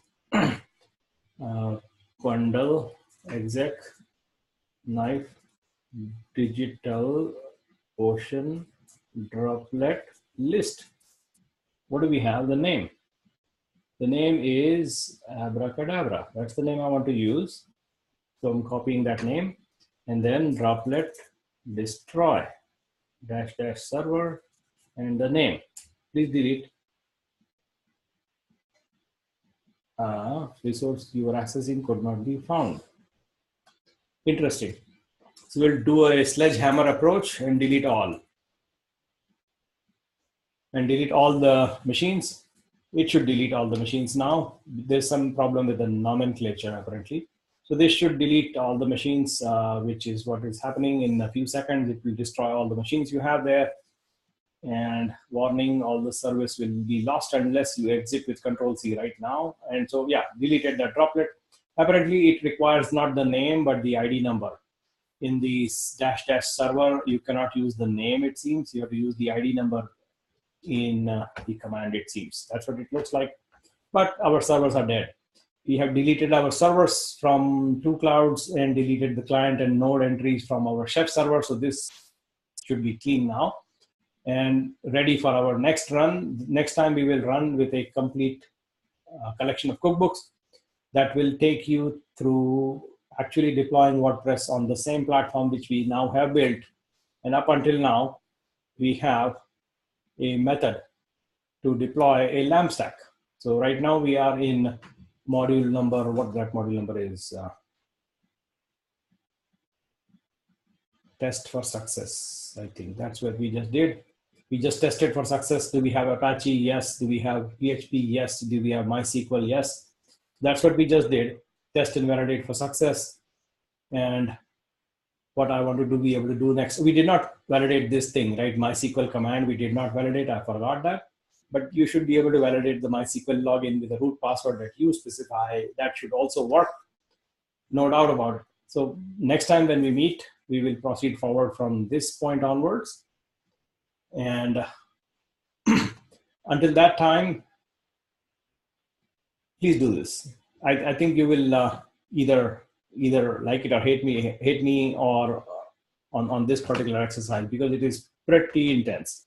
But if you have inclination towards learning Chef or learning this automation for large-scale cloud operations, you should absolutely do this exercise. It gives you a solid understanding of what things are, how to put things together, how to modify, and then we will do more. We'll write more custom cookbooks. I think 2 or 3 more books before we get to a real life functioning application, which is going to be the next time we meet, which is, by the way, not the 4th of July. Okay, so we do not have a class on 4th of July, as you know, which means our next session is, when is that next session? Let's get that date right so that nobody's confused. The next session is not on 4th of July, which is a Monday. So we will have the next session on the 6th, I think. Let us confirm that date. And I think I'm right, but I just want to make sure that it's written down here. And one more thing I think I mentioned the last time, which is, I think you should remember this because I don't want you to forget. So today is July 1. The next class is not July 4th, which is a holiday. So we are not doing the class, no class. But instead, the next class will be July. Confirming the date again, July 4, no class, Wednesday 6, yes, there is a class. And that's the class, the next class. So you have ample time between now and that day, including the long weekend, which I believe you have nothing else to do but just chef, which is I'm pretty sure you will do just chef and nothing else. So in that time, please do these exercises and let us meet again July 6. And the other thing, July 25, there is no class. So we are going to change it to the next day, 26, as you know. So instead of this, not this, yes. That swap we will do because I have to go out to meet an important person. You know that. I already told you I'm going to see Adele. And she's going to come here in Seattle on that day. So I am sorry, I did not foresee this. That's why I have to make a change like this. And it's a once in a lifetime opportunity. Adele comes here. And you know who Adele is. I don't need to tell you. So any questions?